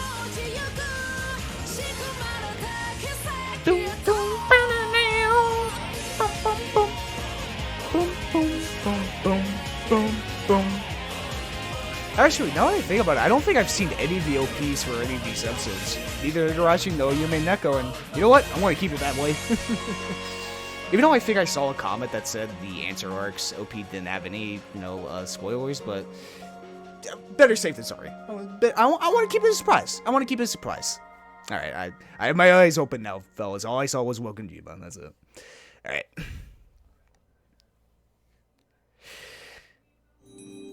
Oh, cool. Magic of miracles. Natsuhi desu. Akete kudasai. As she knocked wildly and repeatedly, Natsuhi yelled. Shortly after, there was a heavy clunking sound, and the sound of the door to Kinzo's study unlocking could be heard. Wait, did Kraus get Kinzo's title? That would make the most sense. As the door opened, a heavily sweet, venomous odor flowed out. Natsuhi was always ashamed of how she automatically grimaced at that. Actually, that would make sense because he did have one gold bar back in episode 1 that he showed to Natsuhi. Okay, was always ashamed of how she automatically grimaced at that, even though she always thought it rude to the family head. Cross was waiting for her inside the study. Okay, guess not. Natsuhi flew into his arms. 落ち着きたまえ。今、南條先生が見ている。 Well, as he burned it to a crisp again, with an uncertain gallop, Natsuhi walked towards the center of the study, supported by Klaus.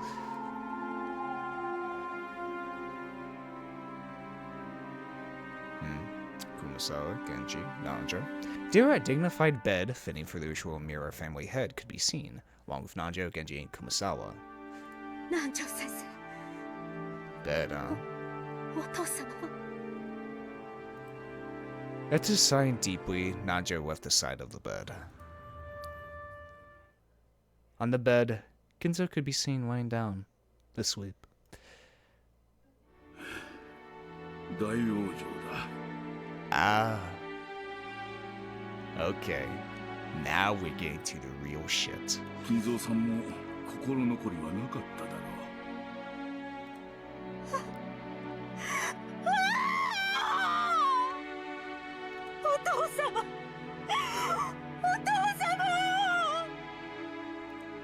Sobbing, Natsuhi slumped over the chest of that man who had fallen into a sleep from which he would never awaken.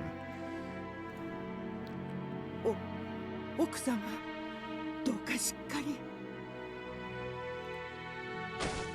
お父様お父様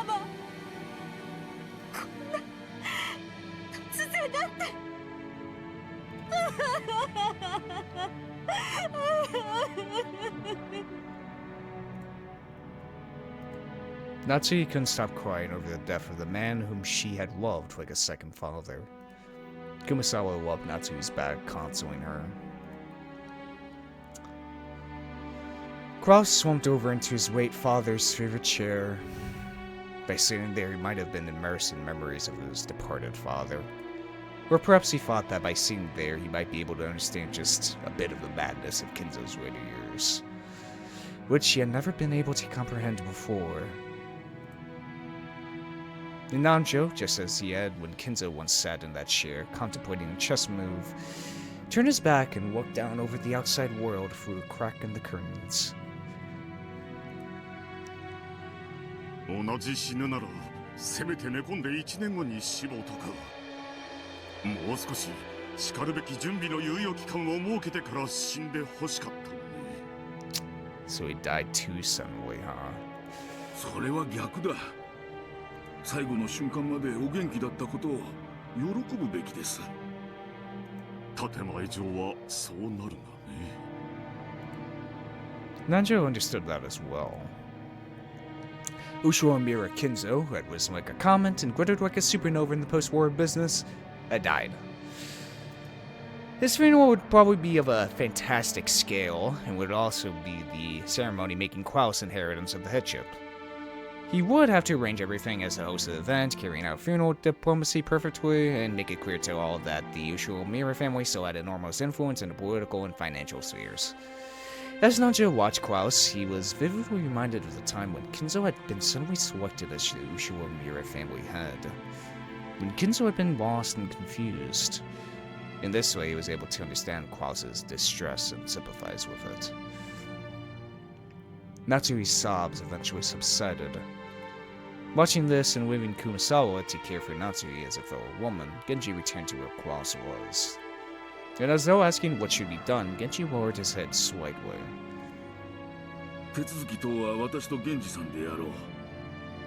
クラウスさんはまずは親戚の方々に連絡した方がいいでしょうな。Klaus, with his hand still over his eyes, didn't respond. Perhaps even though he had known this day would come, Klaus really couldn't hide his shock at how suddenly it reached them. 私と南條先生にお任せを。旦那様はまずは奥様とご相談いただくのが良いかと思います。I mean, this is all expected. But the biggest question I still have is, first of all, why the fuck burn his body? Especially in the furnace. I mean, if he wanted to be cremated, but I don't think he would be fucking cremated in the war room of his goddamn mansion. And secondly, why give the title to somebody else and not just give it to Klaus? Maybe she heard that, or maybe it was a coincidence. As though responding to Genji's words, Natsuhi came over. Her eyes were red from crying so much. But she apparently understood the heavy responsibility that had been posed on them even better than Klaus did. これからはあなたが栄光ある後宮家の当主です。お父様の後を立派に継いだことを内外に示しましょう。この夏日、あなたの妻として棺を並べる日までお仕えする覚悟です。Trying to encourage her husband, who was overcome with shock, Natsuhi led him some reassuring words. I mean, it's a bit reassuring, but at the same time very sad as well. When Klaus finally lowered the hands that had been covering his face, he looked up at the ceiling with a blank expression and let out a deep, deep sigh. どうかしっかりお父様の残したものを食い荒らそうと目論む輩が大勢いるのですよ。私たちはお父様の名誉と財産を守るために戦わなければなります。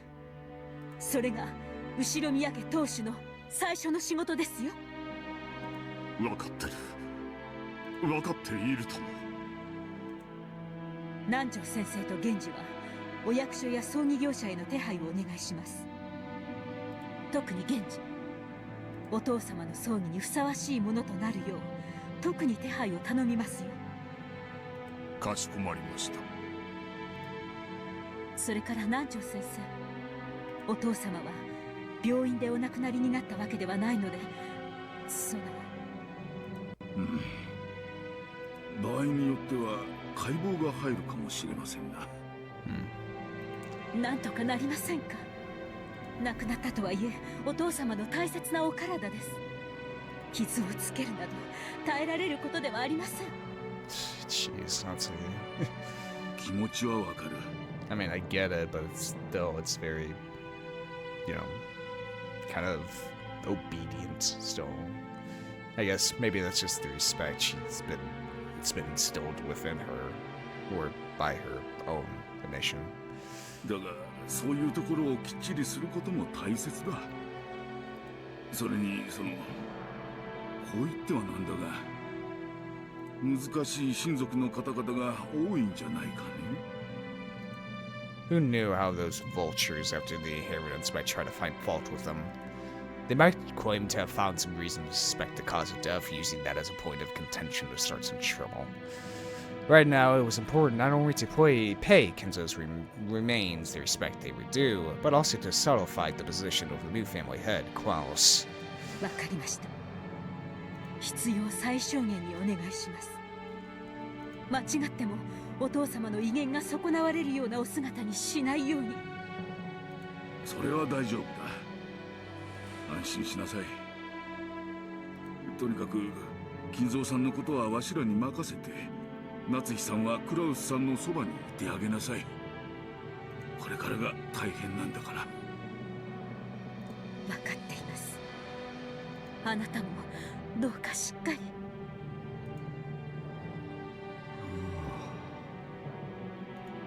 Klaus was still staring blankly at the ceiling with a befuddled expression on his face. She understood the shock and heavy responsibility he bore. Natsuhi understood her husband's feelings as much as anyone. 親族への連絡は私がします。今だけは休まれてください。Klaus didn't respond. Natsuhi, thinking him to just be a little unreliable at the moment, decided she must offer her support. Seeing her husband like this actually spurred Natsuhi to action. A resolute expression rose to her face. これから忙しくなります。今できることを始めましょう。夫はきっとお父様と二人きりで話したいこともあると思います。私たちは一度ここを退出しましょう。そうでございますね。その時間はきっと今しか取れないでしょうから。Being in charge of a funeral is a tiring work. There's no time to shed tears.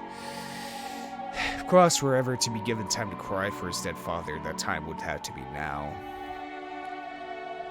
Everyone agreed with Kumasala's words. Even so, Klaus continued to blankly gaze up at the ceiling and didn't respond in any way. Natsuhi urged the servants to go. 私はジェシカにも話してきます。今やあの子が次期当主です。それにふさわしい自覚を持つようによく言い聞かせなくては。待て。 Ooh. As they each started to make their way out of the study, Klaus finally spoke. They stopped walking. はい。待て。はい。 Hadn't she already stopped walking, just like her husband had asked? But despite that, he told her once again to wait. From those slightly weak words, Natsuhi understood that he probably stopped her because he wanted her to be by his side. お前たちは下へ。私は夫と言います。何かあったらここに電話するように。かしこまりました。だから待てと言っている。 Ooh. When Klaus suddenly raised his voice, everyone jumped and turned around. Unable to comprehend what she had done to spark her husband's wrath, Natsuhi ran up to him. どうしましたあなた。私は何か失礼なことを口にしてしまいましたか。だったらお許しを。いや、違う。そうじゃない。そうじゃない。少し待て。時間をくれ。ええ、分かっています。Klaus is thinking of something. 心を整理するためにも必要です。私たちはその時間をあなたにあげようと、ここから静かに出ていくだけですよ。Perhaps burn the body, don't tell anybody about it. Pretend that Kinzo's still alive while they sort out their deaths still. だからそれを待てというのだ。いいか、誰もその場から動くな。一歩たりともだ。疲れたなら椅子にでもソファーにでも好きに座ればいい。だから何も喋らずに静かに黙って何もせずにいろ。 Those unreasonable words felt like a glimpse of how Kinzo used to be. Natsuhi couldn't hide her slight surprise at this behavior, which almost made it seem as though Kinzo had possessed her husband. Natsuhi told the servants to wait for the time being. She ordered them to sit on a sofa or a short distance off, approached her husband, and spoke to him in a small voice. あなたがお命じになれば、夏日はいくらでも待ちます。とどまります。ですからどうか、お気を鎮められてください。違う。そうではないのだ。そうではないのだ。Was it really blood, or was he actually being possessed? Chaos's disorderly style of speech strongly resembled Kinzo's. As she watched this, Natsuhi became certain that Chaos was Kinzo's son after all, and that he was the true successor, more suitable than any other person. Natsuhi, こっち。 Cross stood up and headed towards the window, trying to widen the distance between himself and the servants waiting on the sofa by even a small amount. Natsuhi realized that he must have something secret to discuss. はい、あなた。何事ですか？親父に死なれてはまずいのだ。Yeah. しかし、もうお亡くなりになりました。そういうわけには参りません。そうじゃない。今はまずいんだ。どういうことですか？ How so? 親父の財産を担保にしている。 Ooh. 相続問題になれば隠しようせない。As collateral. Oh shit.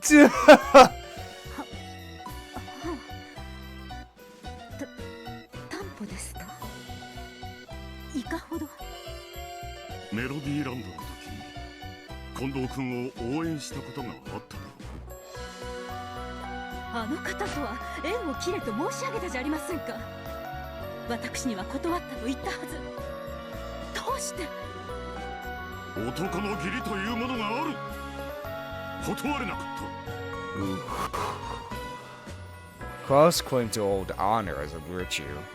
However, Natsuhi knew that he most often used this as an excuse for when he reluctantly went along with some deal that he just couldn't refuse. お金に余裕があるならいざ知れず。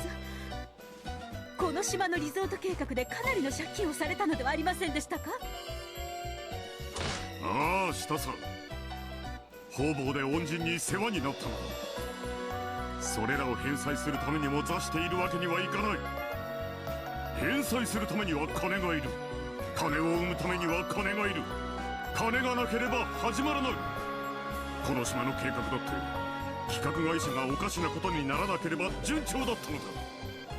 都の役人とも連携は取れていた。東京都の新しい観光スポットになると知事の太鼓判ももらえていた。Oh shit. Well, I guess their plans went ahead and, well, kind of, in 1988 they set up a fence, so it actually was Tokyo. 私の根回しは完璧だったのだ。たまたま巡り合わせとタイミングが悪かった。ちょっとした運のすれ違い。事故みたいなものだった。あれは事故なんかではありません。詐欺です。あなたは騙されたのです。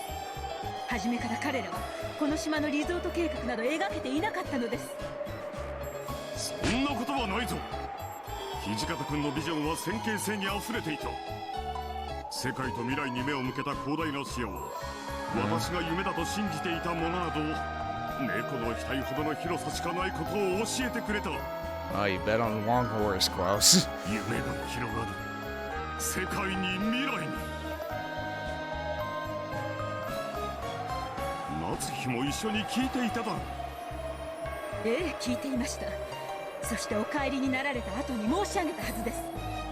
あの方はうさんくさい。語るのは未来ばかりで地に足がついていない。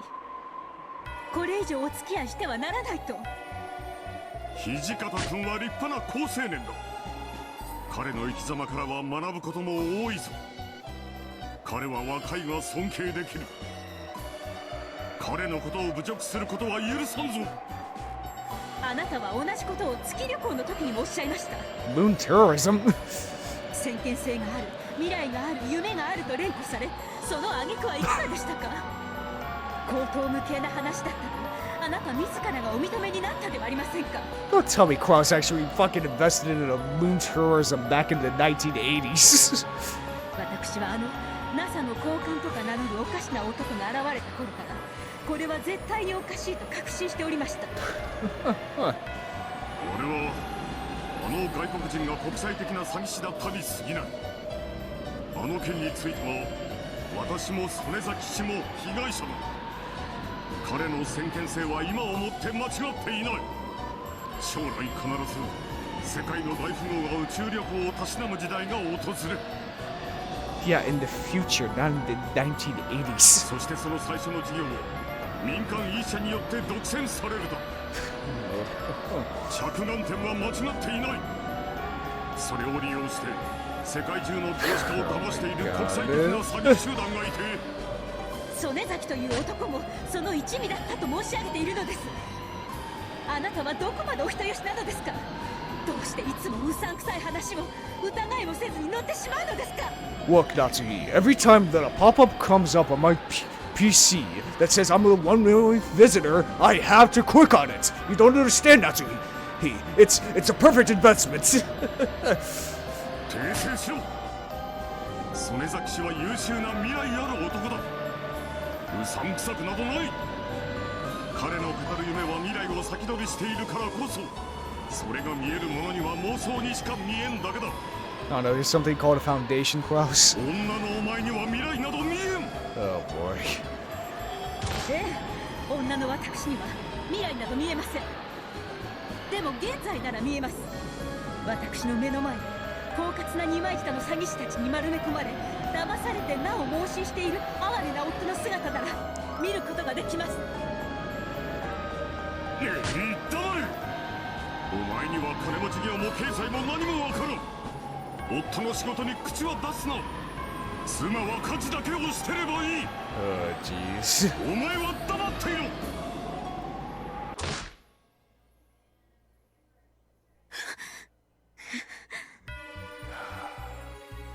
Without another word, Natsuhi fell silent, just as Cross had hoped she would.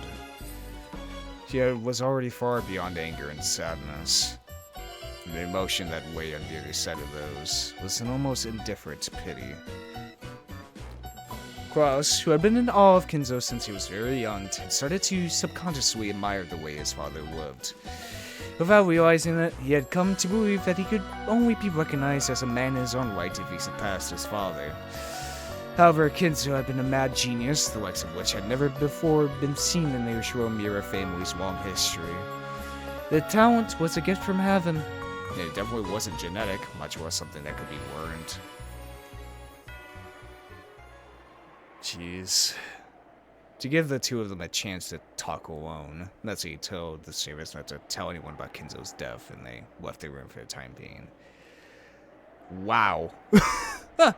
So the whole thing of covering up Kinzo's death was because Klaus got duped by some schmuck. And he set it up as collateral. Jesus.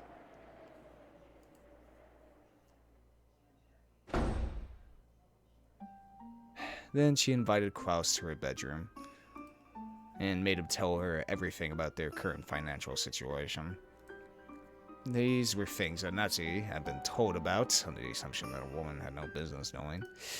Natsuhi had herself made a point of avoiding this area in the past, thinking that it wasn't a wife's place to intrude on such matters. However, this might have also meant that she had abandoned her duty as a wife to protect her family. The depths of this sin had been made quite clear to Natsuhi. Klaus was probably tired of trying to defend himself. Perhaps because he had gotten a headache, he hid his face and sank into silence. Natsuhi noticed that the water in the electric kettle was boiling and stood up to refill a cup of black tea. When she touched the cup of black tea, she noticed for the first time the sound of the cup and saucer clinking together told her that her fingers were shaking. Klaus had built up a large debt to obtain funds for his various projects and to cover the losses when they failed. Of course, he had put the mansion property up as collateral. However, doing such a thing above board would result in the mortgage being registered. In other words, there would be a record that Klaus had put Kinzo's wealth up as collateral to obtain a loan without anyone's permission. Kinzo, Ava, and the others must not warn of such a thing. Therefore, Klaus had been putting those assets up as collateral using the worst possible method.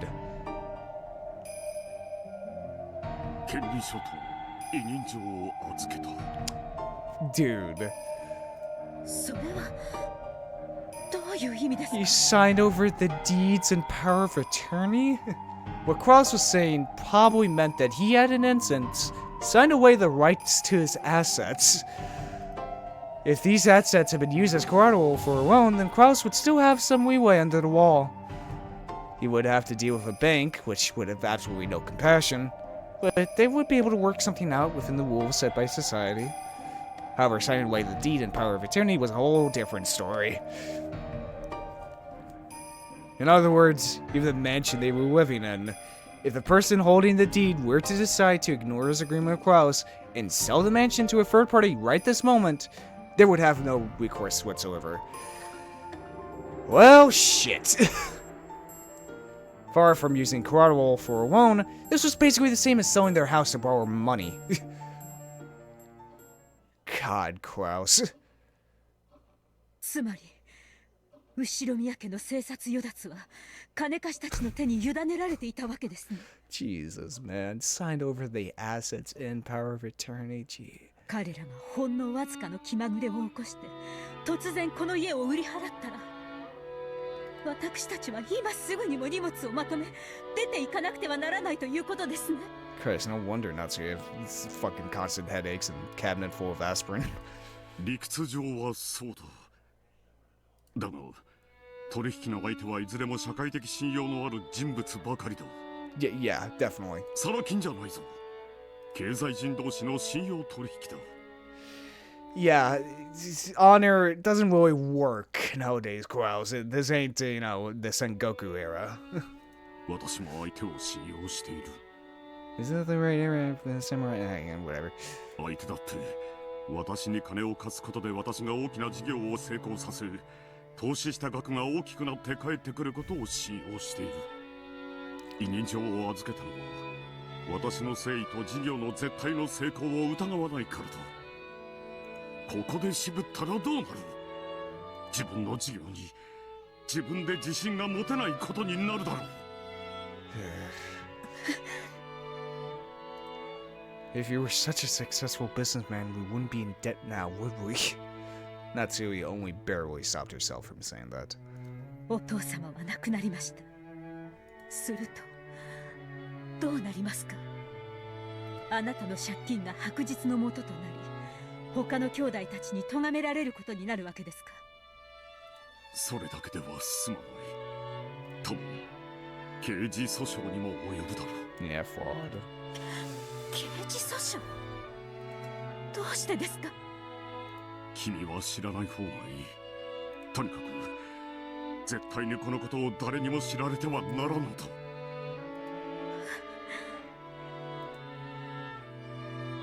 Klaus looked at the floor shamefully, shaking his head over and over. If it would come to criminal charges, then he must have broken some laws. He'd probably been so intent on raising a large sum of money that nothing had mattered to him but survival. Klaus had seriously believed that he would succeed with several businesses, and that he would definitely gain huge profits. So he had figured that even if he stepped over a few legal lines, he would be able to pay everything back before too long and pretend that the whole thing had never happened. This may give been the factor that lessened his resistance towards breaking a couple walls. And now Kinzo's death, the worst possible thing, had occurred, and they wouldn't be able to keep it all hidden for long. 私たちは心配することはない。君は信じてくれんな。景気は今確実に上向いているんだ。私が都心で投資した不動産価値はみるみる上昇している。So when does the Japanese economic bubble burst? I know it's in the 80s, but I don't know exactly when. 今それらを統合して巨大ビジネスタワーを建設する計画が進んでいる。I'm calling it Millennium Tower in Kamurocho.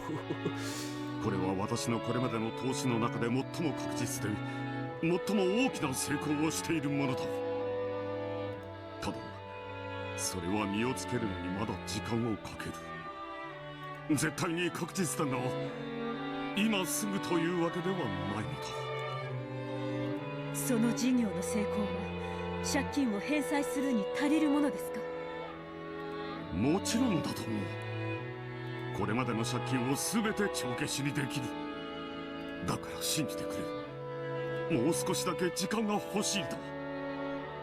しかしお父様はもうお亡くなりになってしまいました。もうその時間はないのですよ。分かっている。分かっているとも。だからどこかから金を調達して今すぐに借金を返さなくてはならない。とにかく金が必要なんだ。And how are you going to get that money? 金が大量に今すぐ。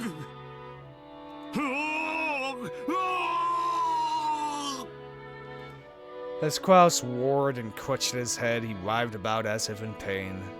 As she watched, several emotions soared about Natsuhi's chest.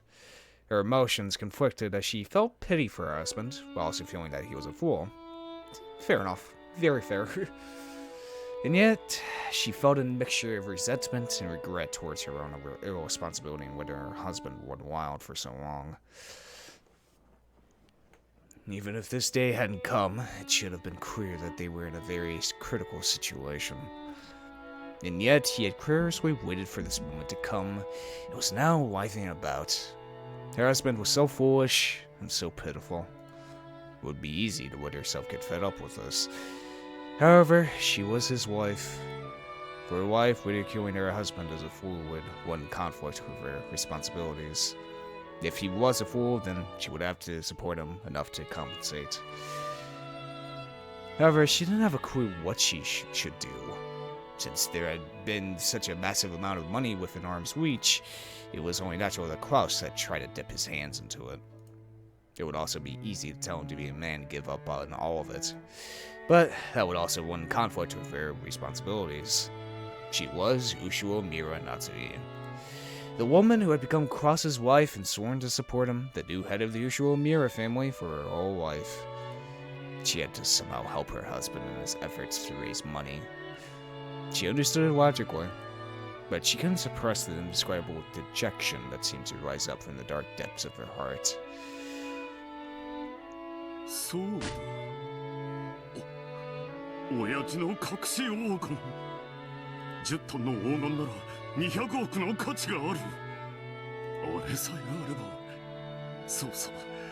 あれさえ見つかれば万事は解決する。夏日、あれだ。魔女の碑文だ。あれを解こう。一緒に解こう。黄金さえ見つかれば万事解決なんだ。そうさ。この島のどこかに隠されてるはずなんだ。あれさえあれば。あれさえあれば。一体あなたやめてください。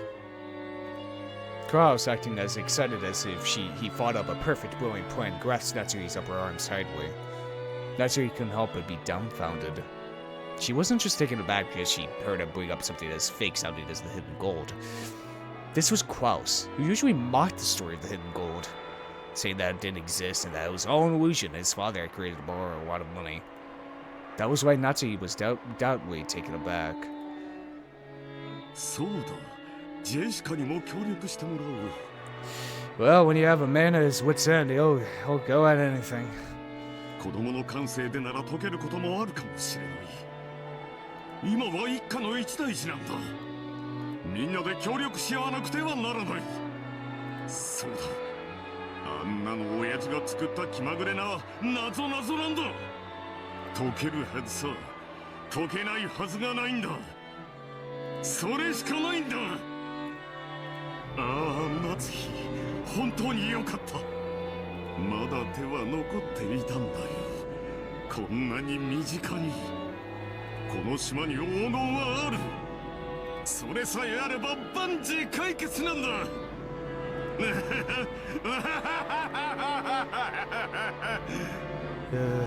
夏日、ジェシカを呼ぶんだ。今すぐここに。家族の危機は家族で乗り越えよう。さあ早く。黄金はこの島にある。すぐ身近にあるんだ。Swept him. Unable to withstand the pain in the arm, he was twisting in excitement. Natsuhi knocked across his side. Cross tripped over the edge of the bed and flopped over onto the floor. いい加減にしてください。そしてどうか冷静になられてください。後宮家の一大事にそんな夢みたいなことを言い出してどうするというのですか。夏日、あなたもよく頭を冷やされて現実的な金策をお考えになってください。私も頭を冷やしてきます。待ってくれ、夏日。Maybe he had come to his senses the instant he fell over. Crouch tried to tell Natsuhi to stop, but she just kept walking. After closing the door forcefully, Natsuhi dashed away.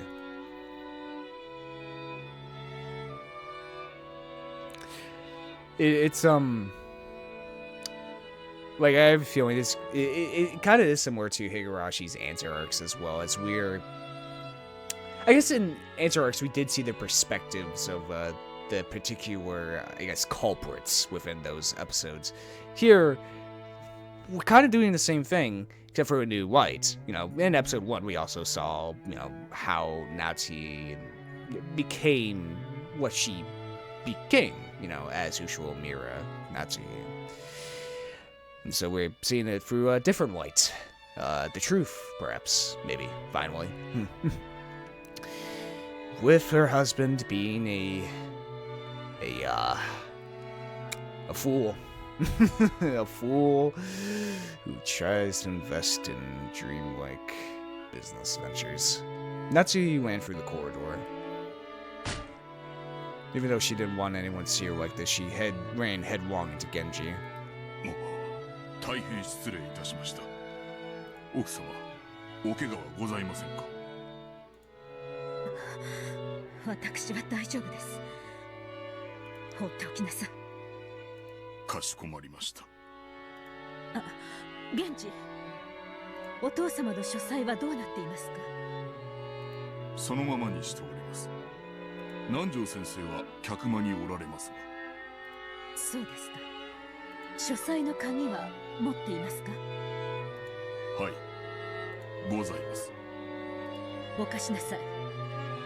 しばらく私とお父様の二人きりにするように。もし主人に私のことを聞かれても知らないというのですよ。かしこまりました。After grabbing the key to the study that Genji was holding out to her, Natsuhi rushed up the stairs.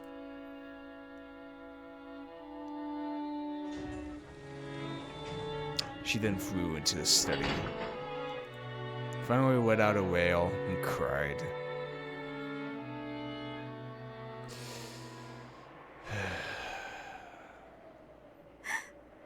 O 父様、愚かな私たちをどうかお許しください。私と主人はお父様の築き上げてきたものを受け継ぐことができます。罪深く愚かな私たちもどうかお許しください。そしてもしお許しいただけるならば、どうか愚かな私たちをお導きください。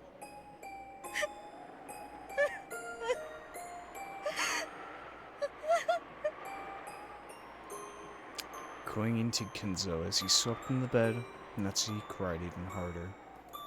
She kept imagining Kinzo sitting up suddenly, patting her head. No, father isn't the type of person to pamper. More likely yell at me to stop being so noisy. However, neither of these imaginations came true, because it was an undeniable fact that Kinzo had entered an eternal sleep. But even so, Natsuhi begged the sleeping Kinzo to forgive and help them. It was still only a few hours after his passing. Perhaps his soul was still here, listening to her. Believing this, Natsuhi begged for Kinzo's forgiveness and help even more earnestly. やかましいぞ。私は沈黙を尊ぶといつも言っている。Hearing that within her mind.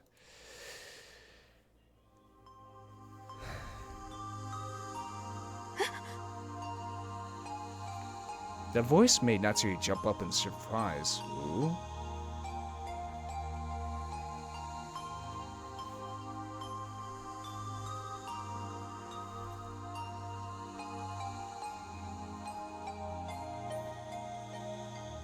Huh.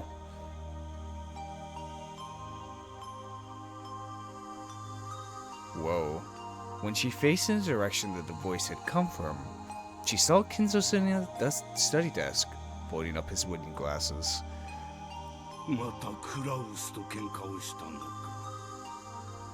嫁をいたわらぬとはクラウスに私の悪いところばかりを受け継ぎよる。お父様。なんというみそぼらしい顔か。顔を洗え。仮にも後宮家次期当主の妻ではないか。そんな情けない面を使用人に見せてはならぬぞ。はい、お父様。失礼しました。Natsuhi understood. This was just an illusion, one that Natsuhi created out of her desire to speak with a member of Kinzo as he once was. No, that wasn't it. She believed that just for now, Kinzo's soul had shown itself to her. She was sure that doubting this would cause it to vanish in an instant. 当主の座が継承されたと同時に早速厄介事が起きたようだな。はい、お父様。夫を支えることができませんでした。本当に申し訳ありません。つくづく後宮家は呪われている。私が当主を継承した時もそれはひどいものだった。お前たちの苦難などまだまだ可愛いものだ。Kinzo's succession to the family headship had come suddenly. At the time, he had been nothing more than a single young man from a branched family, far separated from the usual Mira family. The main family might have had honor and tradition, but Kinzo had nothing to do with that. Then, the principal members of the family were wiped out in the Great Kanto earthquake, along with other businesses. On top of that, there had been a complicated antagonism between the members of the family at the time. And the elders had all tried to impose their will on the others in that sinking ship. Because of this, they weren't even able to elect a leader to revive the usual Mira family. They then found a common ground and selected Kinzo, a youth with absolutely no ties to any of the opposing elders, to be the head. So the elders hadn't really trusted Kinzo with the rebuilding of the usual Mira family. Kinzo had been nothing more than their puppet, with his arms and legs pulled in opposite directions. お父様の苦難の日々はよく存じております。そして戦争が始まった。当時の私はもう生きていくことに疲れ果てていた。戦場で死ねればと願ったが、前線には送られなかった。しかし、日に日に戦況が悪化し、本土決戦の時が近づいてきていた。Yep. 私は不謹慎にもその日が早くやってくることを願っていた。 After listening to the approaching footsteps of that Reaper day in and day out, it is said that Kinzo started cutting his ties with this world one by one. And then on that day wherein he had severed all his regrets, when he reached a state of enlightenment, it is said that he had a mystical experience. It is said that he met her, the Golden Witch, Beatrice. 私は魔女と契約を交わし、黄金と狂気の力を与えられた。 Interesting. その日を境に、古き私は死に、狂気の魔力を得た新しき私が誕生したのだ。存じております。そして戦後、お父様は天才的辣腕にて後宮家を復興させるのです。 The now deceased elders who knew Kinzo at the time had whispered to each other that Kinzo must have bumped his head on the battlefield and returned with a different personality. That was how much Kinzo had stood out after the war. Interesting. Whether the story about Kinzo meeting a witch was true or not, there could be no doubt that the extraordinary experience of war had prepared him for death. It would have reached a state of enlightenment. Okay, because I don't think we ever heard that Kinzo was in the war. I always thought he was just a businessman, during the war. But he was actually in the war, not on the front lines, but part of it. So, I'll change it, man. If you wanted to describe the mystical experience following all that as a meeting with a witch, that calm certainty shouldn't be dismissed out of hand. そうですね。お父様は戦争からお帰りになり、魔女ベアトリーチェを従え、真の意味での後宮家当主となられたのです。そうだ。ベアトリーチェに出会う以前の私は、当主と呼ばれるだけの人形に過ぎ。Nothing more than a doll or puppet. 私は黄金の魔女を従えて初めて当主たり得たのだ。お父様、その黄金の魔女は新しき当主である夫クラウスには力を貸してくださらないのでしょうか。貸すであろうな。真に当主を継承したならば。真に継承するとはどういう意味ですか。真の意味で後宮家の当主としての責任と誇りを持てるかどうかということだ。夏日、お前ならば分かっているはず。当主とは血で継承されるものではない。魂と信念によって継承されるのだ。クラウスが我が長男であっても、それがなくては真の当主とは呼べない。そしてそれが心に宿されていたなら、その人間はたとえクラウスでなくとも立派な新しき当主である。黄金の魔女ベアトリーチェはその真の当主に力を貸すであろう。そうであるな、ベアトリーチェ。Cool.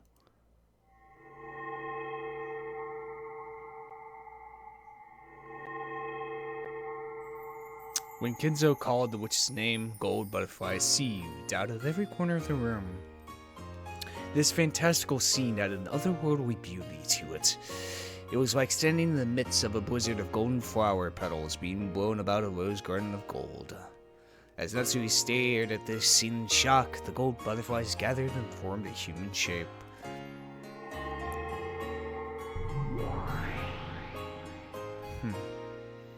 Then the witch of the portrait appeared. いかにわらわこそが後宮家顧問錬金術師黄金の魔女ベアトリーチェである。わらわは本校にして自由。誰の命令も聞かぬ。それを世界でたった一人、私だけが支配した。だからこそ後宮家の当主たり得るのだ。その傲慢さこそが後宮家当主の資格だという。傲慢とはすなわち自信であり勇気である。そしてそれに見合う力を得ようとする飽くなき向上心の表れである。だからこそ私はお前を支配した。傲慢を語る男にそれを実現していく様を見るのは心地よいものだ。苦言実行は強運なる者の言い訳に過ぎぬ。真の王者は持たぬ者さえも語る。そしてその傲慢を確かに実現してみせるのだ。わらわを支配できる者にはその王者の傲慢が必要だ。わかるか、夏日。真の王者はあらゆる苦難を恐れぬ。必ず乗り越えられると公言する。その算段がなくともだ。だから弱者は希望を持つ。集い、あがめ、協力を誓う。そこに力が生まれ、有言は実行されるのだ。それを心に刻め。はい、お父様。Natsuhi understood. Though this mystical experience, Kinzo was still unlearning how to prepare herself to overcome hardship, even after his own death. Feeling a warm sensation rise up in her chest, she let the valuable words Kinzo had given her echo through her mind over and over. A true monarch, in other words, true head of the Ushiro Mirai family, must not fear hardship. Such a person must believe they can overcome any hardship. If they can't even believe it about themselves, then they'll have no chance of overcoming their challenges. She suddenly felt very ashamed of the way she entered this room, sobbing and asking Kinzo what to do. 私は愚かでした。後宮家の一大事に泣き言を言う暇などあるわけもありません。そしてお父様から後宮家を引き継いだ以上、私たちは何があってもその名誉を守り抜きます。ほう、どうやってクラウスの借金を返済するか、その青写真も描けぬのにか。Beatrice laughed unpleasantly. No, that wasn't it. She was teasing Natsuhi to see whether she possessed the mental readiness to be a true monarch. Natsuhi wasn't confused anymore. She ended cruelly, gazing into Beatrice's eyes. はい。今はどうすればいいのか、その方法をまだ見つけることはできません。しかし、私の夫は新しき後宮家の当主であり、私はそれを支える妻です。ですから、夫に代わり、私が宣言します。聞こう。後宮クラウスと夏日は、必ずやこの苦難を乗り越え、後宮家の名誉を守ってみせます。お父様にご心配をおかけすることはありません。クラウスの借金の規模と惨憺たる状況については知っておるな。はい。この屋敷さえも明日には立ち退けと命じられても拒めぬという最悪の状況です。遺産分配となれば親族たちに刑事告発さえされるかもしれません。しかし心配には及びません。そうなる前に借金をすべて返済し、名誉を取り戻します。As she stood at attention with a resolute attitude, Natsuhi proclaimed this clearly with Ushiro Mira, Kinzo, and Beatrice as witnesses. For a while, they remained silent as they awaited Natsuhi's resolve. Then Kinzo chuckled and turned away. よし。なぜにこやつが我が息子ではなかった。その資質を持つ女を息子がめとったことさえ、これもまたそなたの強運。ベアトリーチェ、私の最後の命令当主でないそなたの命令をもはや聞く義理はないぞ。だ。ほう、ならば新しき後宮家当主の命令に従え。そなたはすでに当主でなく、クラウスは未だ当主ではない。わらわは誰に仕えよというのか。お前にそれを委ねる。後宮家の当主を受け継ぐ資格があるかどうか、そして片翼のわしの紋章を背負うにふさわしいかどうか、お前が確かめるのだ。断るぞ。当主でなき男の命令など聞けぬわ。いや違うぞ。これは遺言である。当主が残したお前への最後の命令である。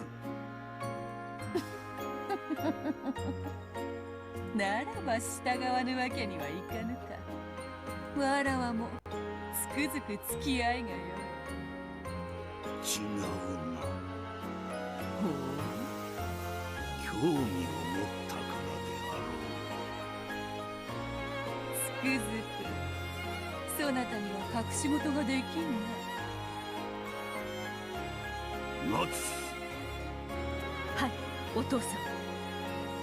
乗り越えてみよ、この苦難を。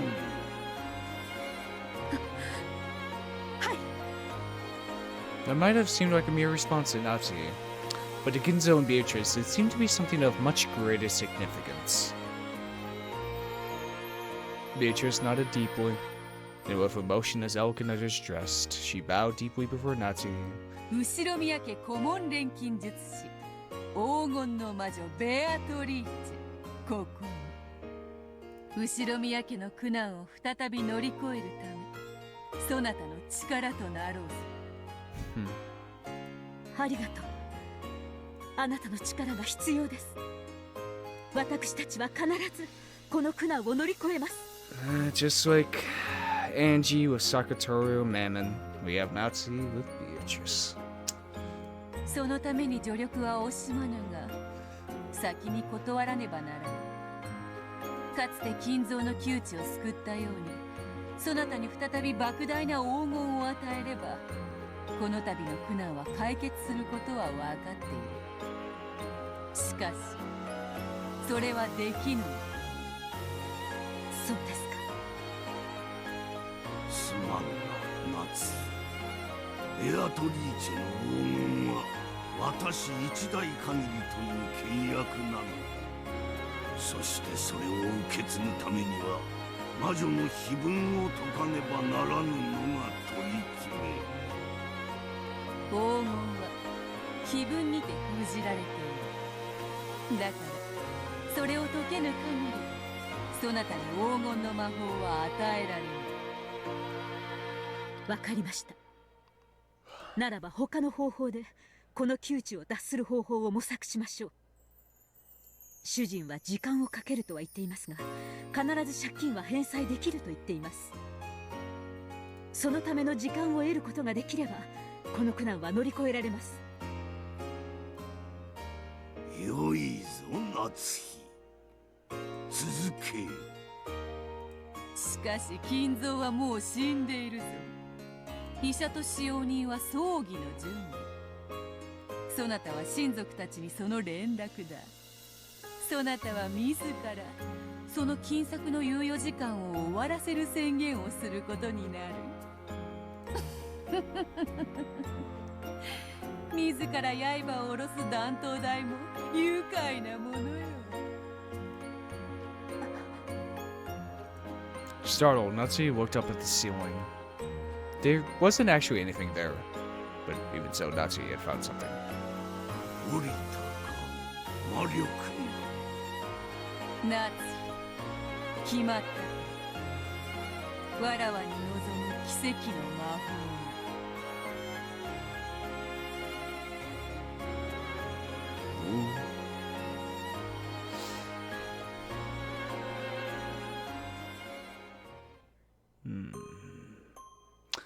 Once again, all those who had witnessed Kinzo's corpse were gathered in the study. Klaus was still impatient and clutching at his head. Genji wasn't as expressionless as ever. Nanjo and Kumasawa wore bewildered expressions on their faces.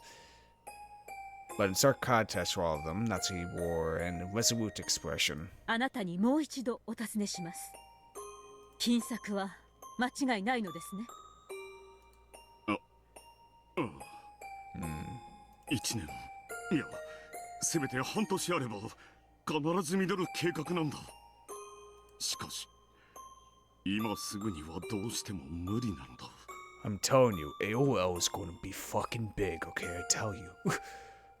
ならば、それを待ちましょう。しかし、お前も言ったぞ。親父はもう死んでしまった。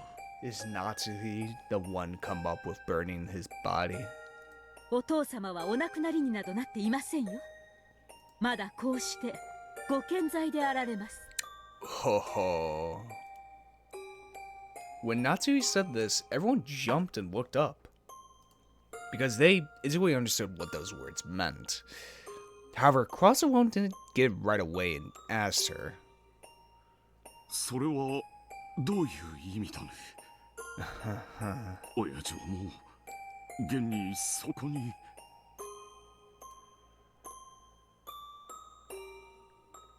繰り返します。お父様は未だにご健在であられます。Wow. It wasn't Klaus that came up with it. It was Natsuhi. That feels so much... Wow. That feels more like... I don't know, just changing it... Because, you know, you would assume it would be Klaus, right? I mean, for all this time, in the previous episodes, especially episode 1, we always saw Klaus as, you know, this businessman. Sure, he did a couple of failed deals here and there, and yes, he was in debt, but he didn't seem like an idiot. But, it was Natsuhi, and they probably put his body in the fucking furnace. So that means the body hasn't been completely burned away every time we see it in the furnace. So his death must have happened like a couple days before the family conference. More than likely, maybe a week, perhaps. I don't know. The bird. Well, no, his skin was still fresh. I don't know. Bird corpses, whatever. ご自身の研究がお忙しいので、これまで以上に書斎を出ることはできません。ですから私たちはお父様が研究に専念できるように外務をすべて執り行い、お父様に不要なお仕事が及ばないようにしなくてはなりません。つまりそれはこれまでと何ら変わらないということ。理解できていますね、源氏。はい。片翼のわしの家具はこれからも親方様にお仕えいたします。Furniture. 熊沢、そして南條先生、私の話は理解できましたね。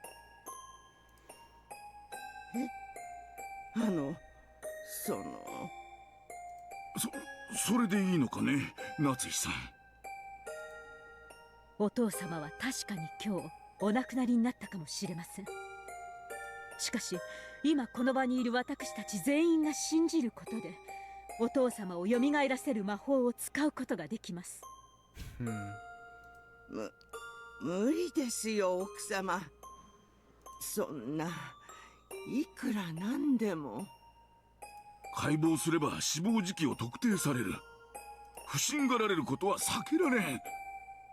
お父様はお亡くなりにならないのですから、解剖などされる言われはありませんよ。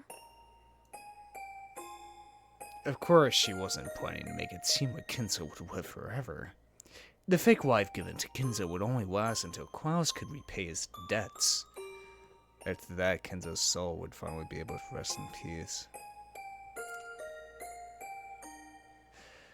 Wow.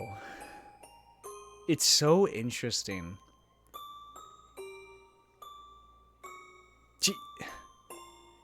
She really is doing it for the sake of her husband. She is just doing it for the sake of Klaus, and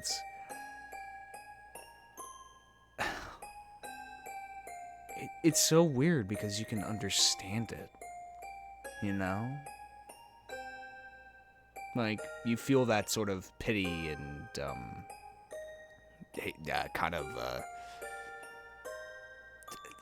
pity and, how did Natsuhi, pity and, you know, kind of hatred for Klaus for being a fool, yet a fool who was blinded by business adventures. And yet she's doing this for the sake of her husband, and for the Ushio mirror name as well.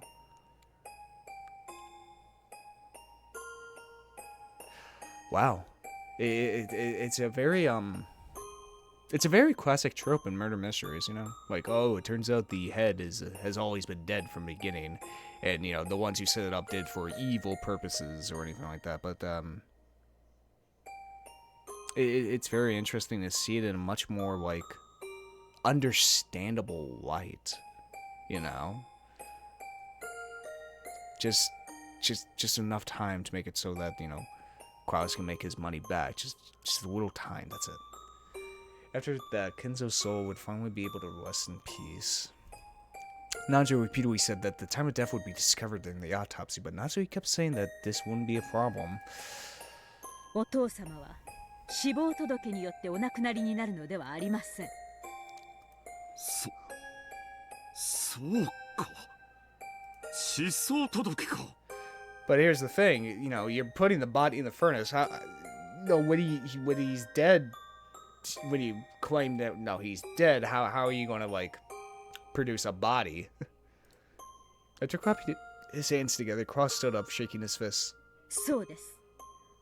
借金が無事に返済でき、お父様にお休みいただける準備が整ったなら、その時にお父様の失踪を宣言します。Ah, okay. Bokujima's vast, uncultivated forest was the perfect place to stage a disappearance. One day, Kinzo would go out to the forest for a walk and never return. They would search for him without success and then be forced to report his disappearance. 失踪なら死体がなくても死亡届を出せる。つまり死亡時期を隠せるということだ。どうだ、南條先生。これなら何の問題もない。確かにそういうことにはなりますが。それで良いのですか、奥様。確かに私たちが黙っていれば、親方様がお亡くなりになられたのは秘密にできるかもしれません。ですが、どこでどう間違って誰かに知られないとも。熊沢、声が大きいです。お父様はあちらでお休み中なのですよ。起こしてしまわれるつもりですか？ Well, it isn't a corpse. Kinzo is sleeping. As Natsuhi said that, Kinzo lay quietly on the bed. So there's nothing at all odd about her words.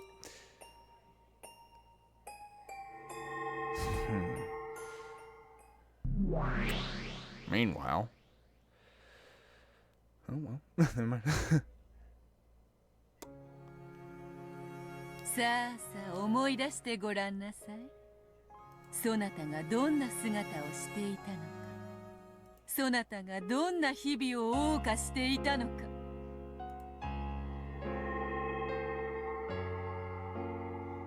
Once again, a storm of gold butterflies started to swirl, covering Kinzo's cold body.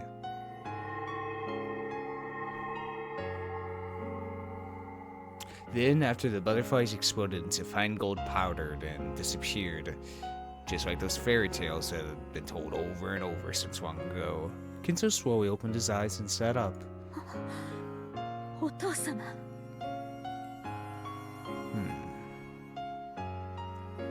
夏日、先に我が名誉のために断っておくぞ。私は生への執着からそなたにこれをそそのかしたのではない。嘘つきめ。多少は予見していたであろうが。どうだ金蔵。体の方は。悪くはないが、どこか夢の中のような感じ。重みがないな。この世にとどまることを許されぬ存在が未だとどまっているのだ。多少の不自由は諦めよ。お体は本当に大丈夫なのですか？本当に大丈夫なのですか？むしろ心地よい。これが死後の世界の感覚ならば、幽霊気取りも捨てたものではないぞ。これにてどうか、夏日。金蔵はよみがえった。故に葬儀は不要。そなたの苦難はこれにて解決だ。ベアトリーチェ。Essentially, try to find words of gratitude amidst her confusion. Beatrice waggled her pointer finger and spoke. 感謝の言葉はいらぬぞ。支配者は傲慢であればよい。わらわは頼みは聞かぬが、命令には従うのでな。それでも言います。ありがとう。これで主人のために時間が稼げます。あとは私たちの仕事です。しかし夏日、心せよ。確かに金蔵はよみがえったが、それは永遠ではない。我が魔力が続く限りである。半魔法の毒素により魔法は破られてしまうかもしれぬことを心せよ。Therefore, the study must always be walked. 魔法の断りを正しく理解し、その維持に努める。わらわはそなたに奇跡を見せるが、それをつかみとどめるのは無論です。あなたにもらったこの奇跡を私たちは決しておろそかにしません。それでなるほどな。主と畳は新しい方がいいというのは本当らしい。気に入った。わらわはそなたに仕えようぞ。後ろ宮夏日。我こそは後ろ宮家顧問錬金術師、黄金の魔女ベアトリーチェ。いつでも我が名を呼ぶがいい。さすれば現れ、わらわはそなたに奇跡を授けるであろう。It's very much, it's Natsuhi's vision of what Beatrice is, or illusion of, however you may call it. Or if you want to look at it from a magical sense, it's merely Lemma Delta's, use of Beatrice as a game piece, how she plays her within this wall.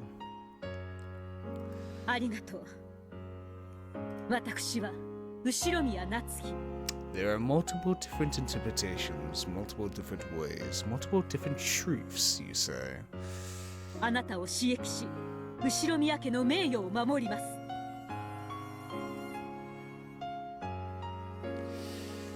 Well then. Nocturne of Truth and Illusions. Wow. What a, the framework conference of the previous year, 1985. Ooh, now this is interesting. Ooh, previous year, huh? I think this is where we're gonna end it, though. What an oh, I got no total playtime and new clicks, cool. What an interesting introduction to the breakdown arc, or answer arcs, whatever you want to call it. It's very interesting. It's very interesting. I wonder where we're going to go from here. I don't know where we're going to go. We're going somewhere. And we finally solved that fucking blue-haired girl. Like, it was the same thing with Lemma Delta. Like, before I even played the game, I saw, like, a couple screenshots of her sprites here and there, and also Brain Castle. But that fucking blue-haired girl, we finally saw her. We finally fucking saw her. After all this time. I've seen so many goddamn screenshots of her. Yeah. I hope you guys have enjoyed this. If you did, hit that subscribe button. If you liked it, hit the like button. Want to tell me something, put that comments below. Check out the Discord server I'm in, or Twitter, check the description below. And yeah, it's been Voidlego. I'll see you guys next time. See ya!